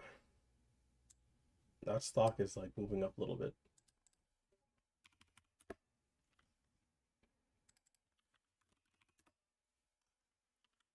High 209. I'm gonna take PGHL. a small dip here. Can we see the bounce back to 98?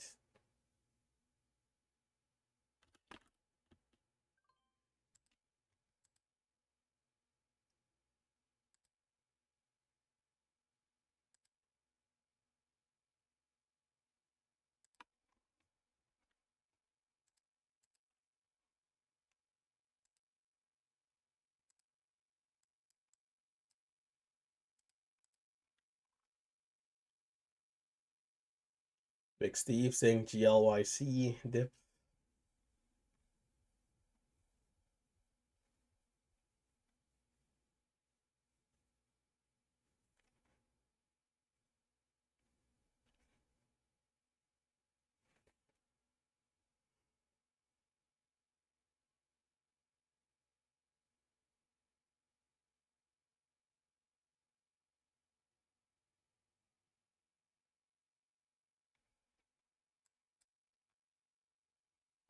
Yeah, you struggling. Maybe it gives a bounce at some point, but waiting for something else.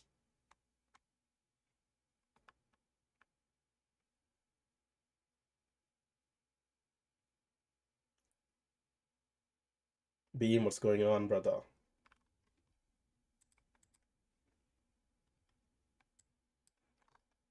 What's up, dude? GLYC is crazy. Some big range. Huge range and huge liquidity. I'm double tapping 19K shares and getting out in one block on the buy and sell. Crazy. It's insane liquidity. Yeah, there's almost half what's that, almost like 449 million shares. Yeah, dude. To be such a high float, I mean, I guess that's why the liquidity is there, but to be such a high float and such a low price, it's an anomaly at how this is moving. It reminds me of what was that one? Fun on the first day back in January. Yeah.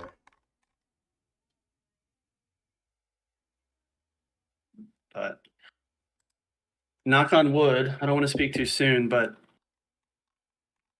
it's also great because the flushes give you time to get out before it actually flushes. Whereas some of these other penny stocks will just dump a cent or two without you even realizing it.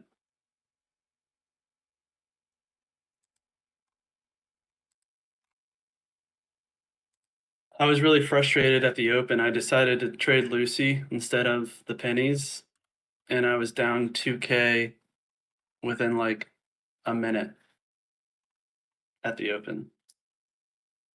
Yeah, Lucy was disappointing, man. I thought we could have gotten something good there, but struggled. That I am, Derek. That I am. Lucy just struggled and sold off. Just part of the deal.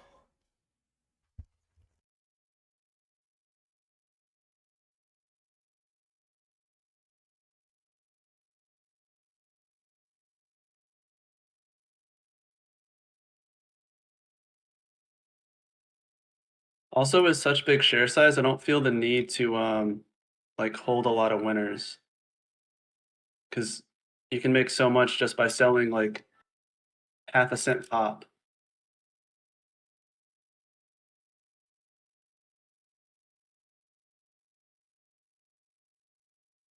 It might be dead though. I don't know.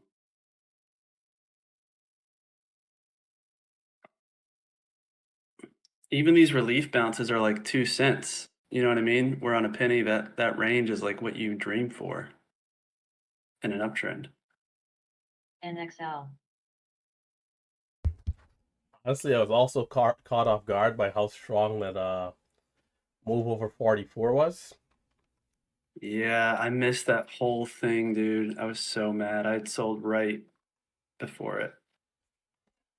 That thing just It teleported. just it started skipping pennies and then it started skipping like multiple pennies. BGHL. LIXT is back at highs. Could be something there.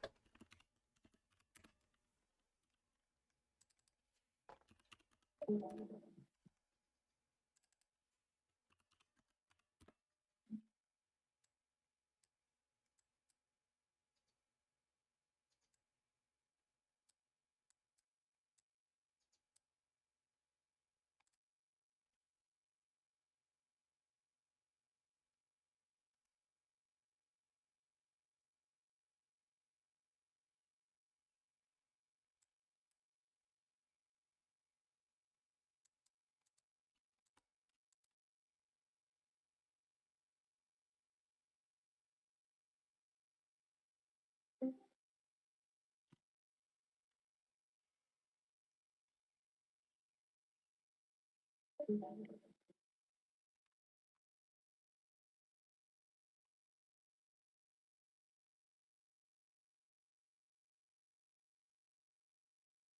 one is a little below VWAP on the pullback here. Just kind of waiting.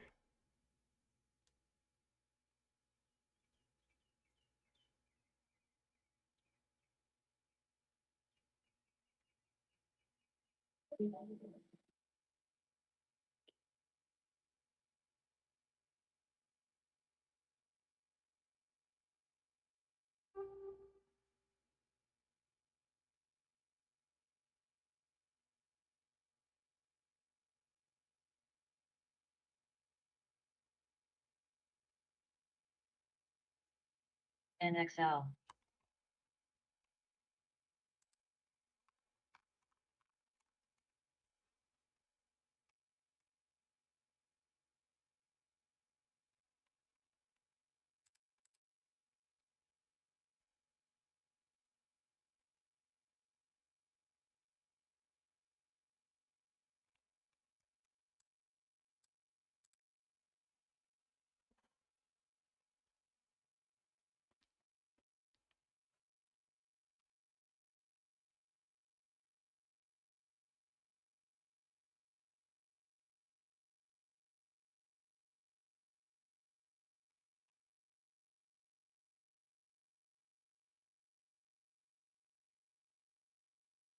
BYC in.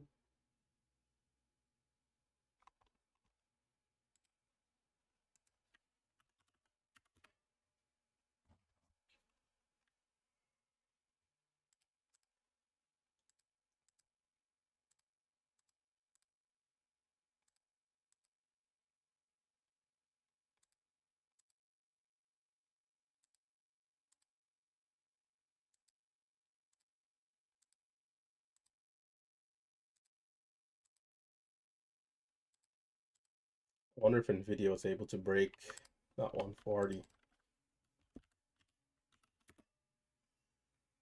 Oh, I'm still here.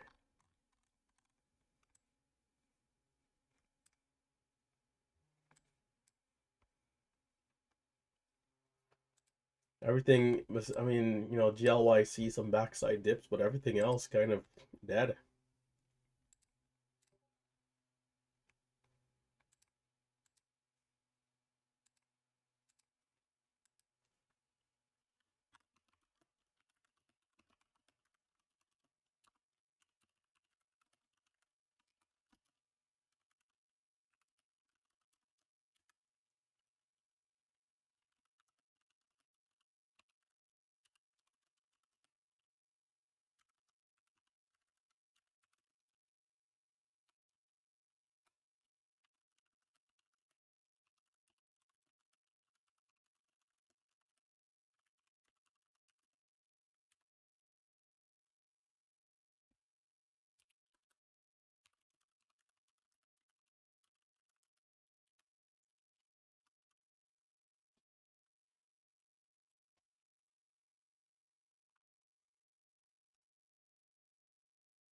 You still getting good trades on it, Beam?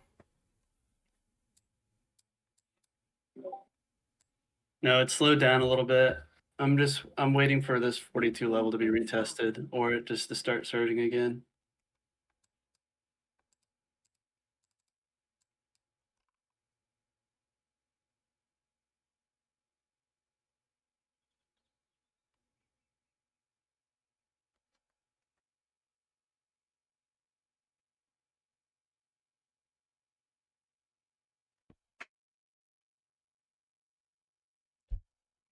LIXT is also kind of slow here.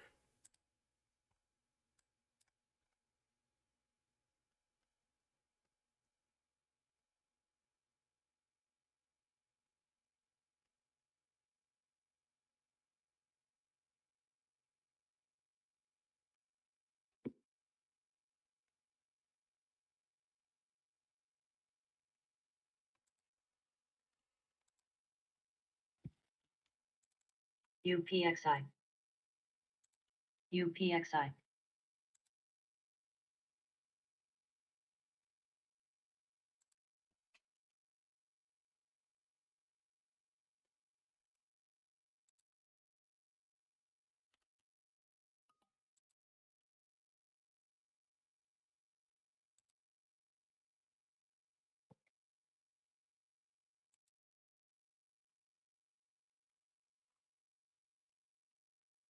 If LIXT gets over 20, I might be interested, but I would need to see some high volume.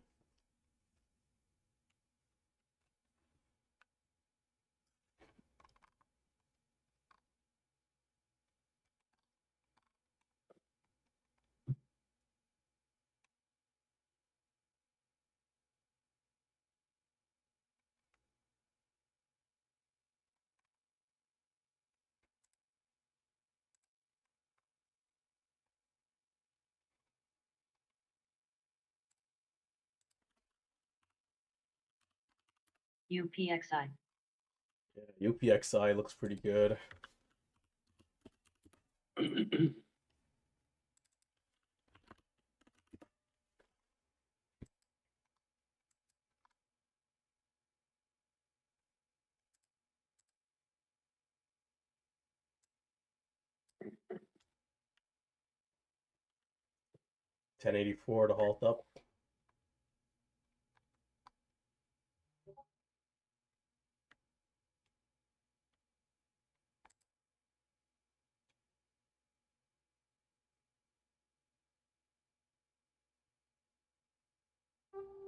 CYC in.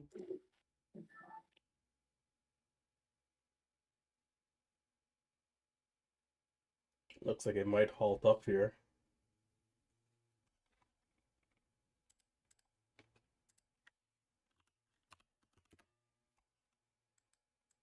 UPXI.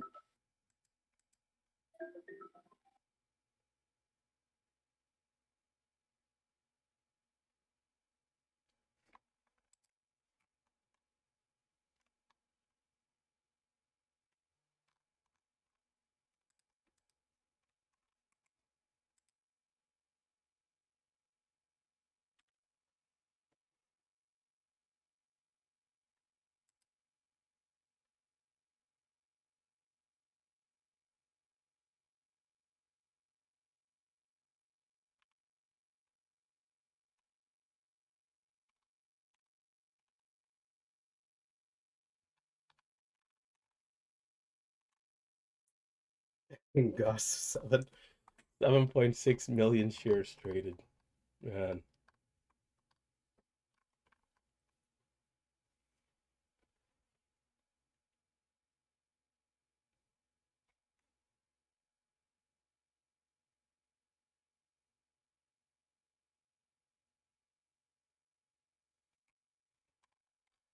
Yeah, I've got like 8.5 million on it so far today.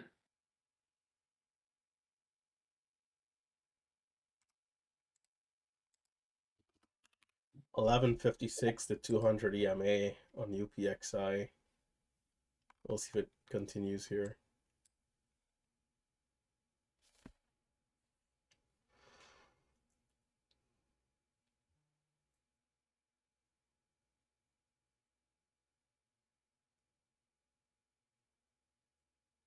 Yeah, look at all those 5-minute green candles too.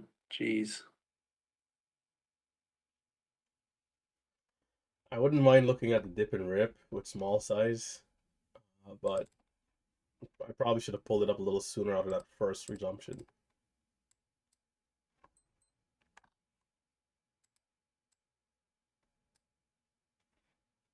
Yeah, geez, that first resumption was clean.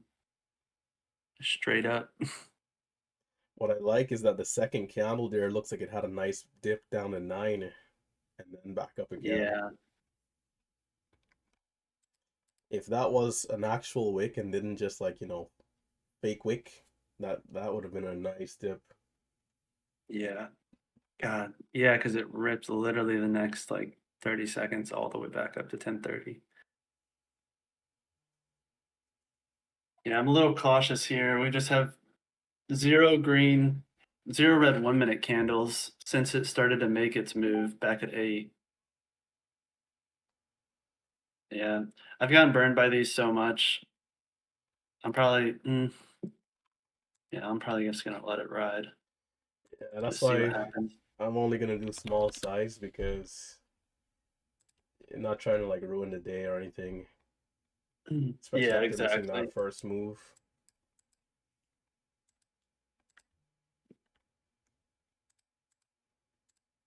Because we know this market, it could still rip $2 before it fails, if it even does fail.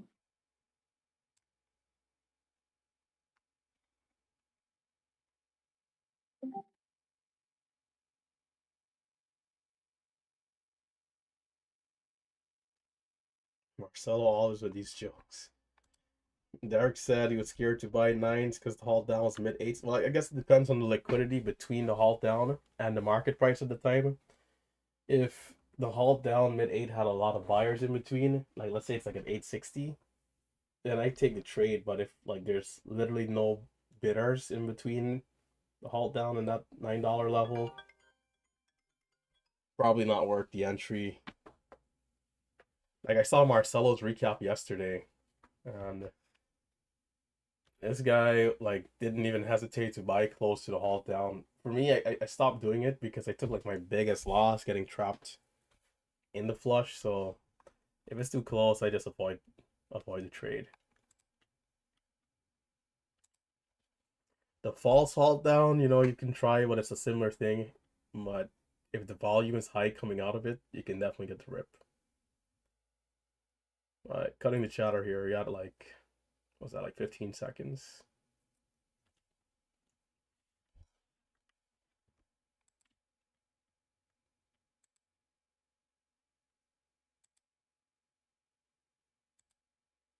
Is UPXI. wow, that was good. Now I'm feeling the FOMO of using small size.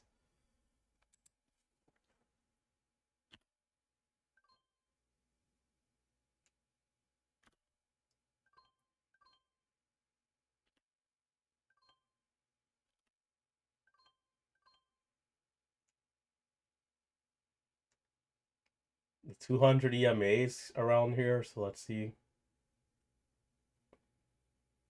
Over 12 could be interesting.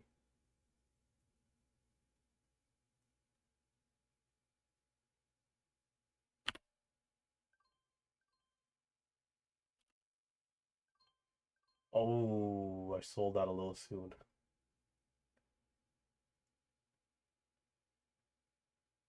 Ah, this is pretty good. And it's holding 12. Tight stop. I see 1250.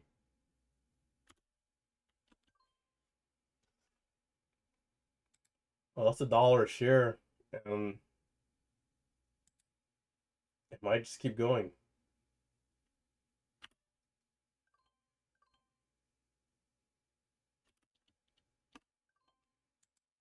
1286 to halt up.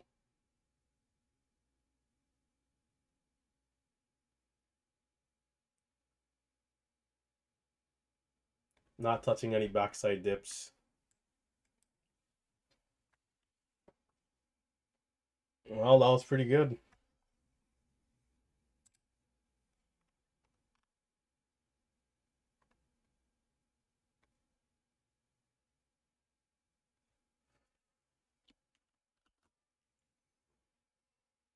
This is the thing with the market, man.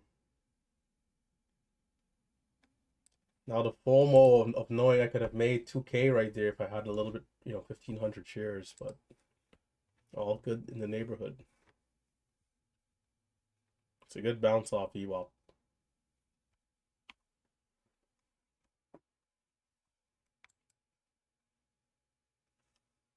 The 5-minute candlestick is still green, so it's, we'll see what it does.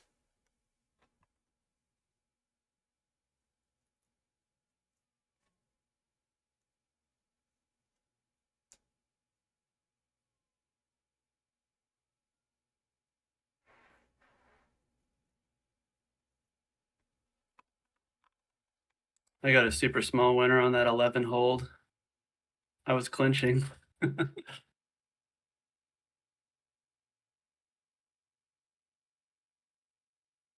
This is the risk with these stocks, though. The entries can be really good, but also the halt downs can go down like $1.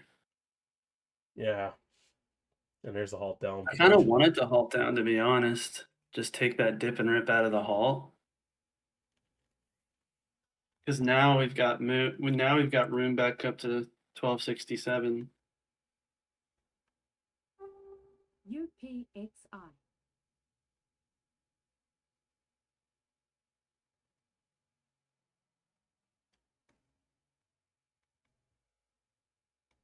Did you trade Power Hour yesterday, RT? No, I was out. I wasn't even at home during that time. Looks like you guys did well though. I checked like around 6 p.m. in the chat.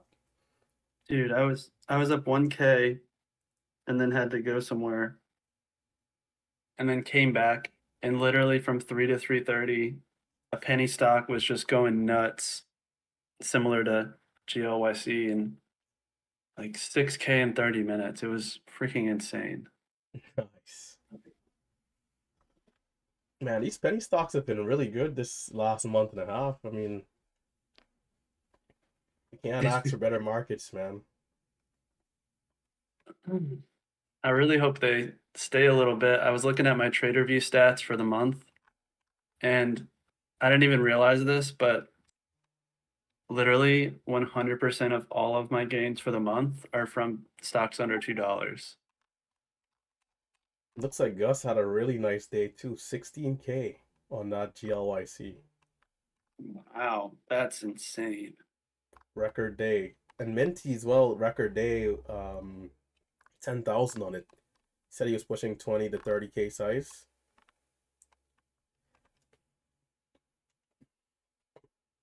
You guys are going crazy with the share size, man. I looked at the year-to-date P&L for Minty, and I thought for a second that was his P&L today. I was about to be like, what the? Bro, that's a quick 100K though. I mean, when did he like really turn the corner? Like after the team house trip, you know? Yeah, like July. So that's pretty impressive from July to October, like 4 months. 100K. Absolutely insane. Marcelo. Especially with Yeah. their size at the team house too. Dude, talk about it, right? They were asking me, they were like, how are you taking 19K shares on this? And I was like, dude, once you realize like your average loser is just as much as taking, 1K shares on a $10 stock, the share size doesn't really matter. And I'm happy that they were able to size up as fast as they did. Like, that's insane. Yeah, there's a lot of potential, man. Even when we start seeing more hot stocks over like $10, the chat room is gonna. I don't think this is not even close to the ceiling for the chat. We're all gonna keep pushing. Yeah, dude. Most chat rooms you have like, well, even like this chat room a year ago when I just started, there was only a BKYI. handful of people posting even 1K days, you know what I mean? And now it's like everybody's posting 1K days.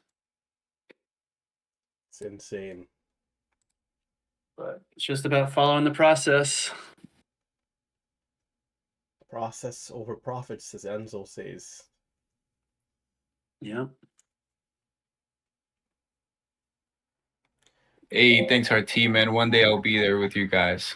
Awesome work, Bean. Thanks, man. You will. I'm telling you, man, last January when I came across RT and Mighty, I was doing one share for 3 months, and then literally was my average loser was like $5 from May to September, and then I started sizing up. So it's just about getting a track record going before you size up, to be honest.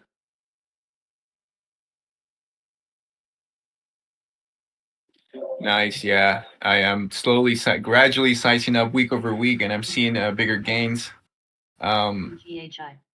Yeah, it's a matter of time, man. It's a matter of time. Getting used to the bigger size. Yeah, it's definitely a journey. When I was sizing up, I would go through the motions of sizing up a little bit and then sizing up a little bit too much and then having to size back down and then kind of just going through that process over like a 6-month period. instant resumption on UPXI for anybody Oh watching. yeah, good luck, good luck.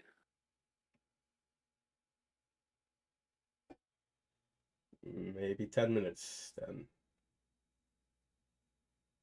Yeah, maybe 10 minutes. Well, yeah, man, it's good to see, like, even myself, I have to push some more size, right? Like, today I'm only using, like, 10K size on GLYC. Definitely got to push it a little more, but it's good to see, you know, some of the students, like you guys just mentioned, like, you know, sizing up very quickly. And I think this is the beautiful thing about having a community, having mentors, seeing people who are doing it every day. It becomes a little easier for you to then, you know, give it a go yourself versus like just super uncharted territory, like, you know, unheard of kind of. So I think people are going to continue to get better and better and size up over time at even faster rates.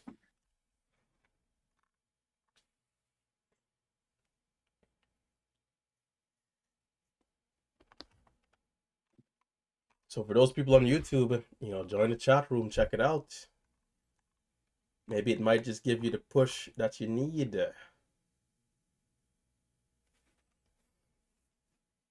Process over profits.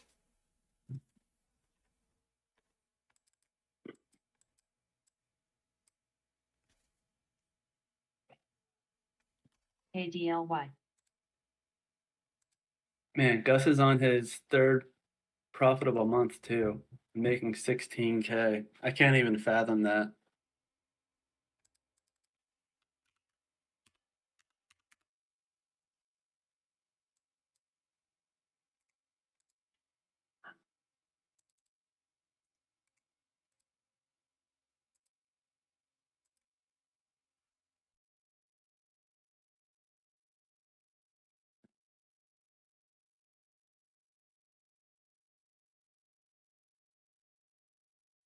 Someone is asking what is the biggest difference from MMU and warrior trading.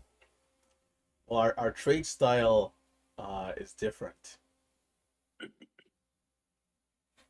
Warrior trading is like longer hold time of like 5 minutes, 10 minutes, sometimes maybe even longer. Like for those people who might have seen Ross in like the morning show back in the days when he would like trade it in pre-market 9 a.m.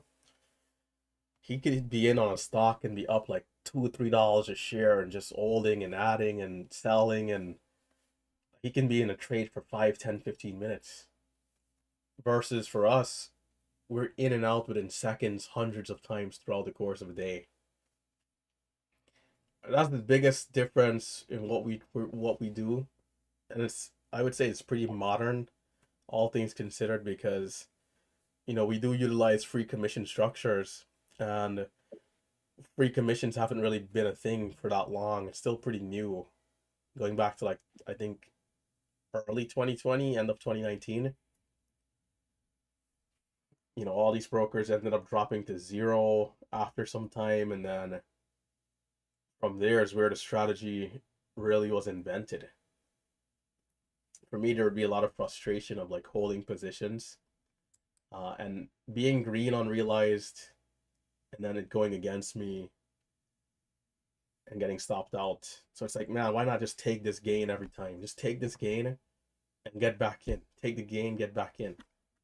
And with commissions being zero, it's like, man, I'm thriving doing this, right? So we just started like it's like a, you know, people say day trading then scalping. You know, scalping, holding trades for a few minutes at a time. It's why we refer to this as hyper scalping, is because it's almost like high frequency trading, but not to that, you know, high frequency trading might be hundreds of trades a second. We're doing hundreds of trades a day. So it's not quite high frequency trading. We're not computerized and algorithms, but we're scalping way more than usual. Like if you guys are to check out Ross's like total trades per day, it's probably taking like 15 trades a day or something, maybe even less, I don't know. But for us, it's like, you know, hundreds of trades, and you see these guys will push like 10 million shares of volume on a single stock at, you know, like 50 cents. 15 seconds, RT. Oh, thanks, I forgot. 1056.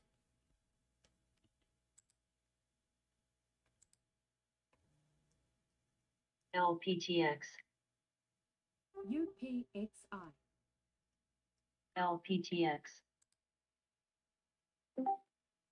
Ah, Looks like that required an insta buy.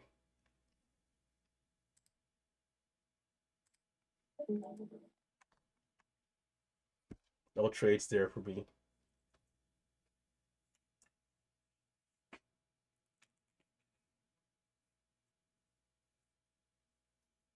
When is the 70% off discount coming?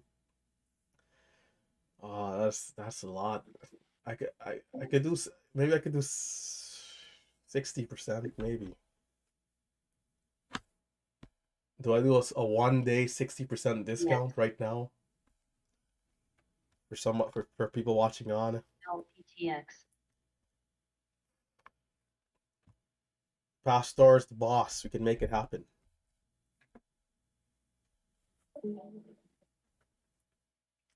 The chat, the what's it called? The diamond members will have access to the chat, but some people they don't want the class, so then they'll just join the chat. You know, they're just a regular member. 968 back to 1070 is pretty good.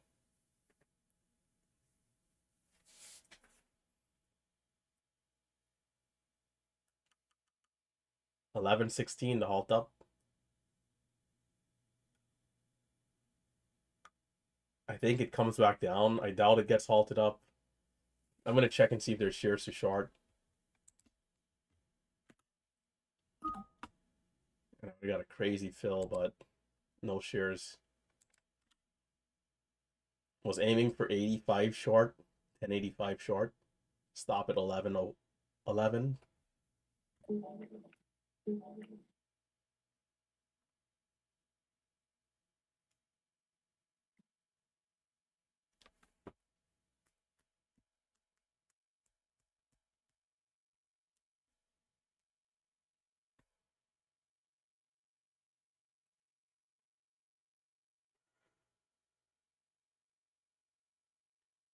Yeah, I can give you guys a 60% discount for anybody who's like, you know, looking at it and just wants to try it out.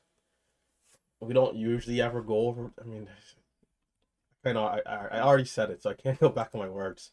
Well, we don't usually go over 40%. This is, we're honestly like, for the value that's there, it's like, we kind of would be like really shooting ourselves in the foot.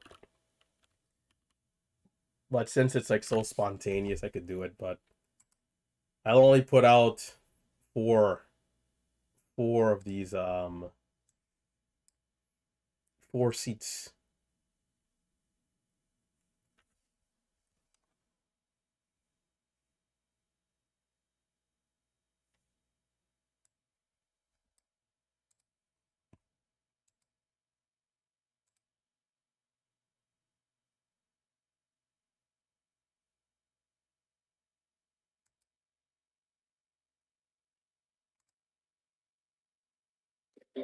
damn, 60% discount. How much is that? It's a lot that I'm losing is what it is. But for the sake of the for the sake of the community, for the sake of education. Now they gotta hit the like button. Now they gotta hit the like button.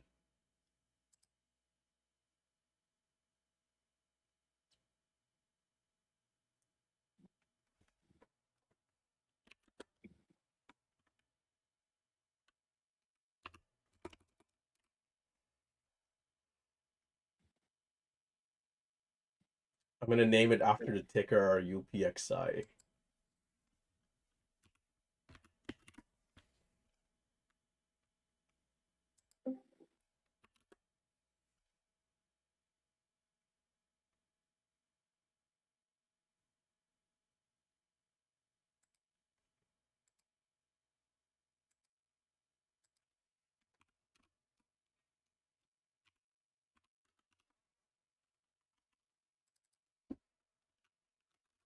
Why is this not working? Why is my mouse keyboard not working.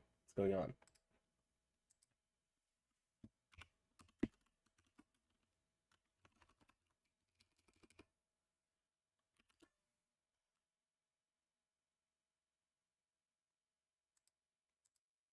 You know, there's just not enough volume on UPXI right here. It's a good spot, but the volume just left.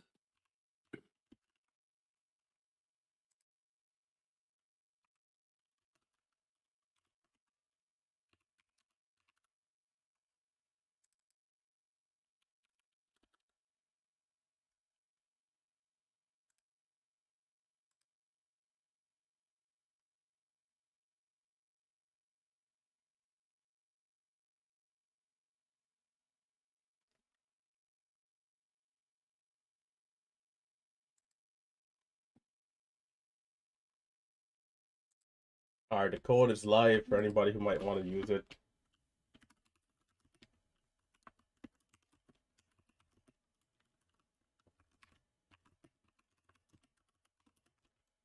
A 1-day thing for the OGs who are here at 11:20 a.m. in the morning, right?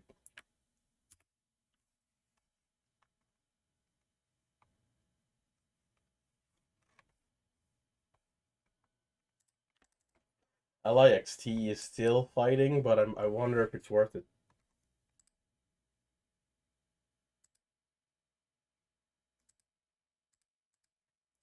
I think I might shut it down and take the gains. Yeah, I'm there with you. How did you do, by the way, Beam, on this GLYC?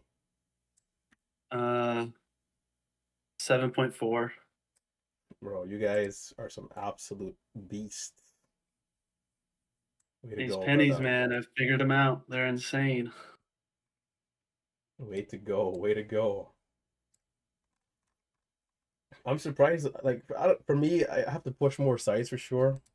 And I'm surprised Marcelo doesn't, like, also, like, really kill it. It seems like every time one of these things do well, like, something, for some reason, he's just not as, consistent as he usually would be. Tim usually gets them, though.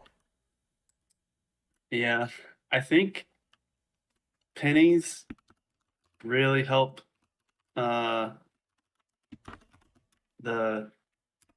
type of micro scalper like Tim is, where we want to sell for a 1 cent loss, and then we're not trying to get like a huge move. So our risk, at least my risk reward on pennies is like actually 2 to 1 with close to a 50% win rate, which is crazy EV.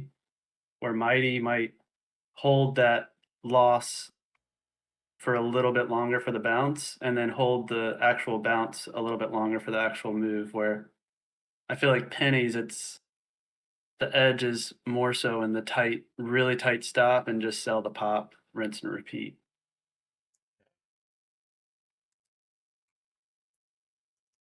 But he's crushing those $5 stocks, so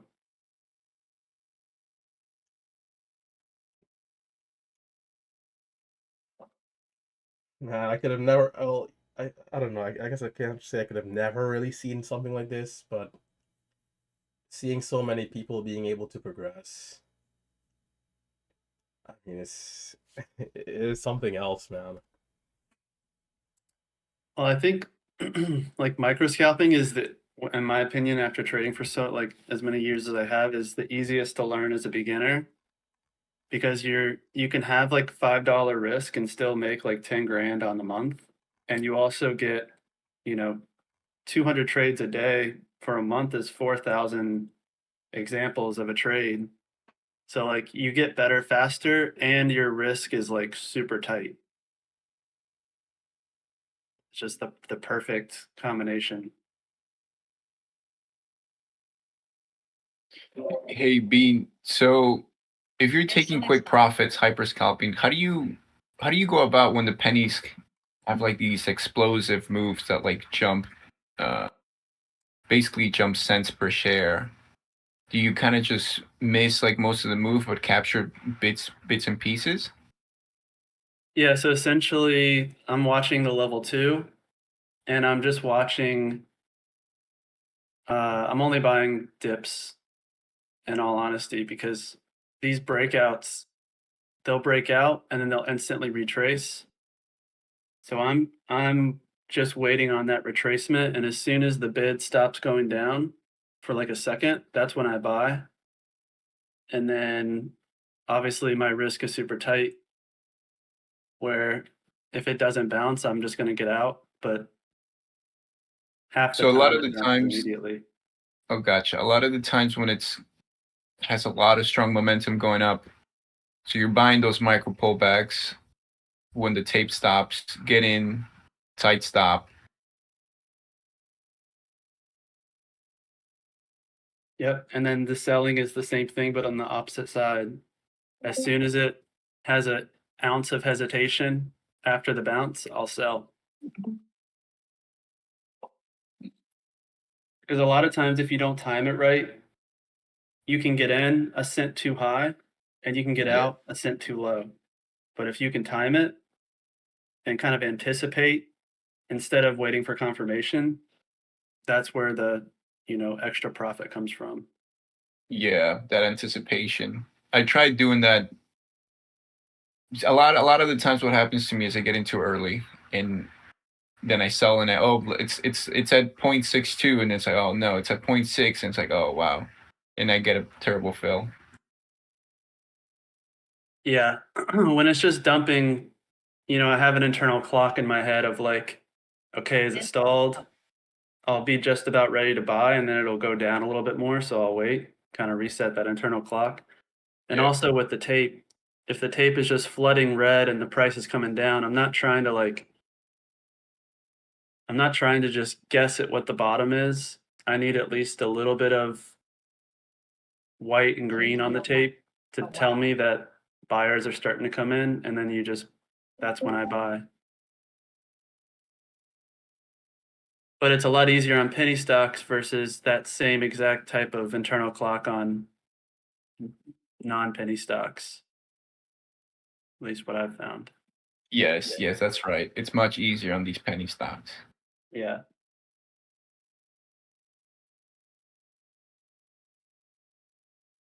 Because if you watch GLYC today, a lot of the times it would bounce 1 or 2 cents, and then a second later the bid would flush back down a cent. So you got to sell while that bid is a little bit higher. Because if you that's what I'm saying too about longer hold times, you kind of have to hold through that bid drop and hope it doesn't come back down. Where with a hyper scalping, you're already out. Yeah, so you sold right away, right?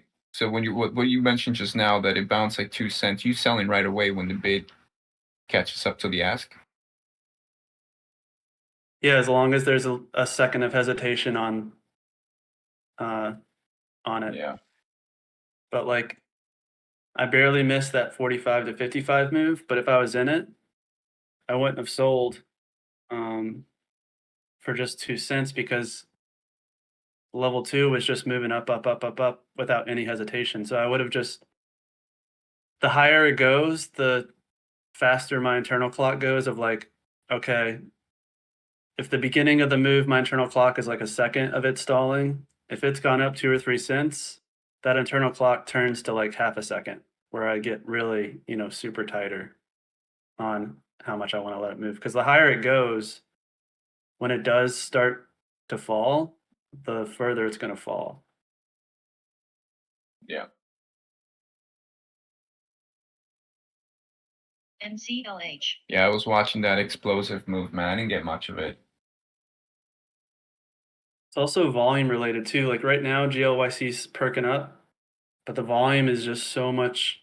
Just looking at the level 2, it's moving a lot slower than earlier. Even when it was dropping from 59 cents down to 46 cents, there was so much volume that like if you could just sell that 1 cent pop, you're getting a million opportunities even while it was trending down.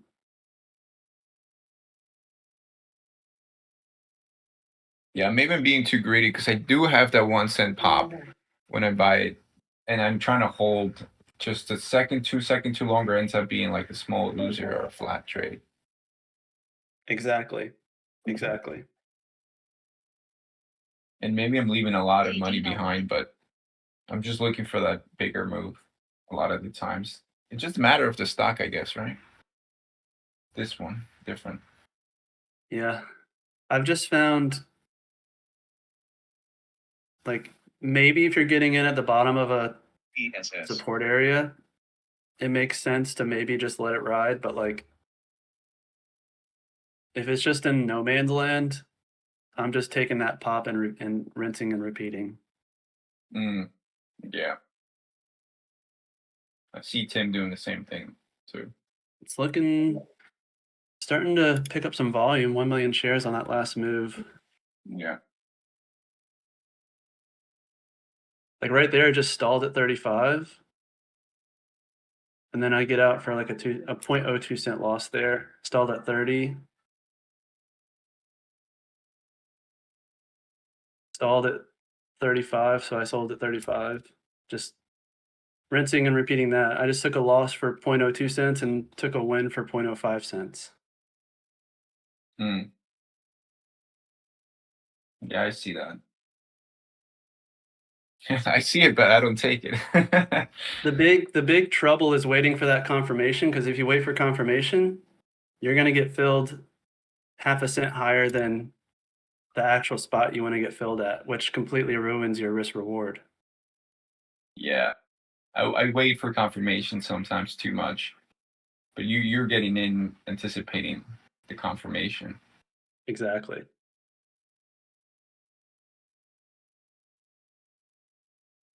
Like right here, I'm not taking the breakout of 445 personally. I want to wait for it to break this 445 and then have a micro dip after. Yeah. So now 6, taking that in at 447. Now hoping for the breakthrough 5. But I just sold for flat because it didn't go. Even though it's going to go now, it's fine.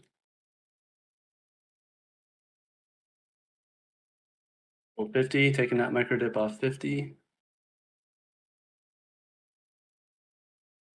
You got a good fill there. Going, so I'm going to get out. But again, just scratch trades.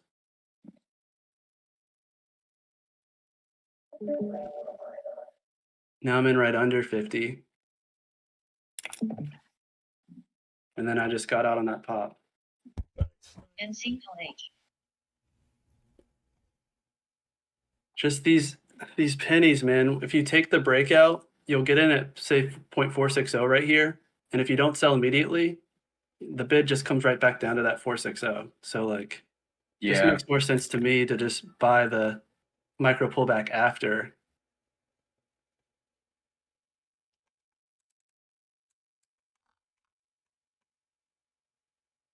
Two, 1. There's the stall. 51. And there's another. But you see how it came down from 5, 4, 3, 2, 1, and then stopped for a second? Yeah. That's what I'm talking about. That's the internal clock you're referring to. So like right now I'm looking at 5, held. Didn't go, so I'm going to sell. 4, 1's holding. Giving it 1 second. Nope, red came in, so I'm just going to sell for a small winner. Glassy beam, getting it done. Yes, So sir. what shares are you taking? Sharing the minimal knowledge I have. PYPL. Oh, it's valuable, man. What shares are you taking? Well, normally on this price range of stock, I would take 9.5K times 2. Because my average lose is around $100, but because the spreads are usually 1 cent apart, if not even, and Charles Schwab allows it, I'm taking 19K times 2. PYPL. Nice.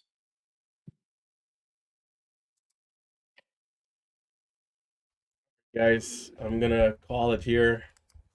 If you guys are gonna go the distance, continue to be disciplined and patient. UPXI and GLYC might not be done yet. Well, I'm gonna head out, take the green.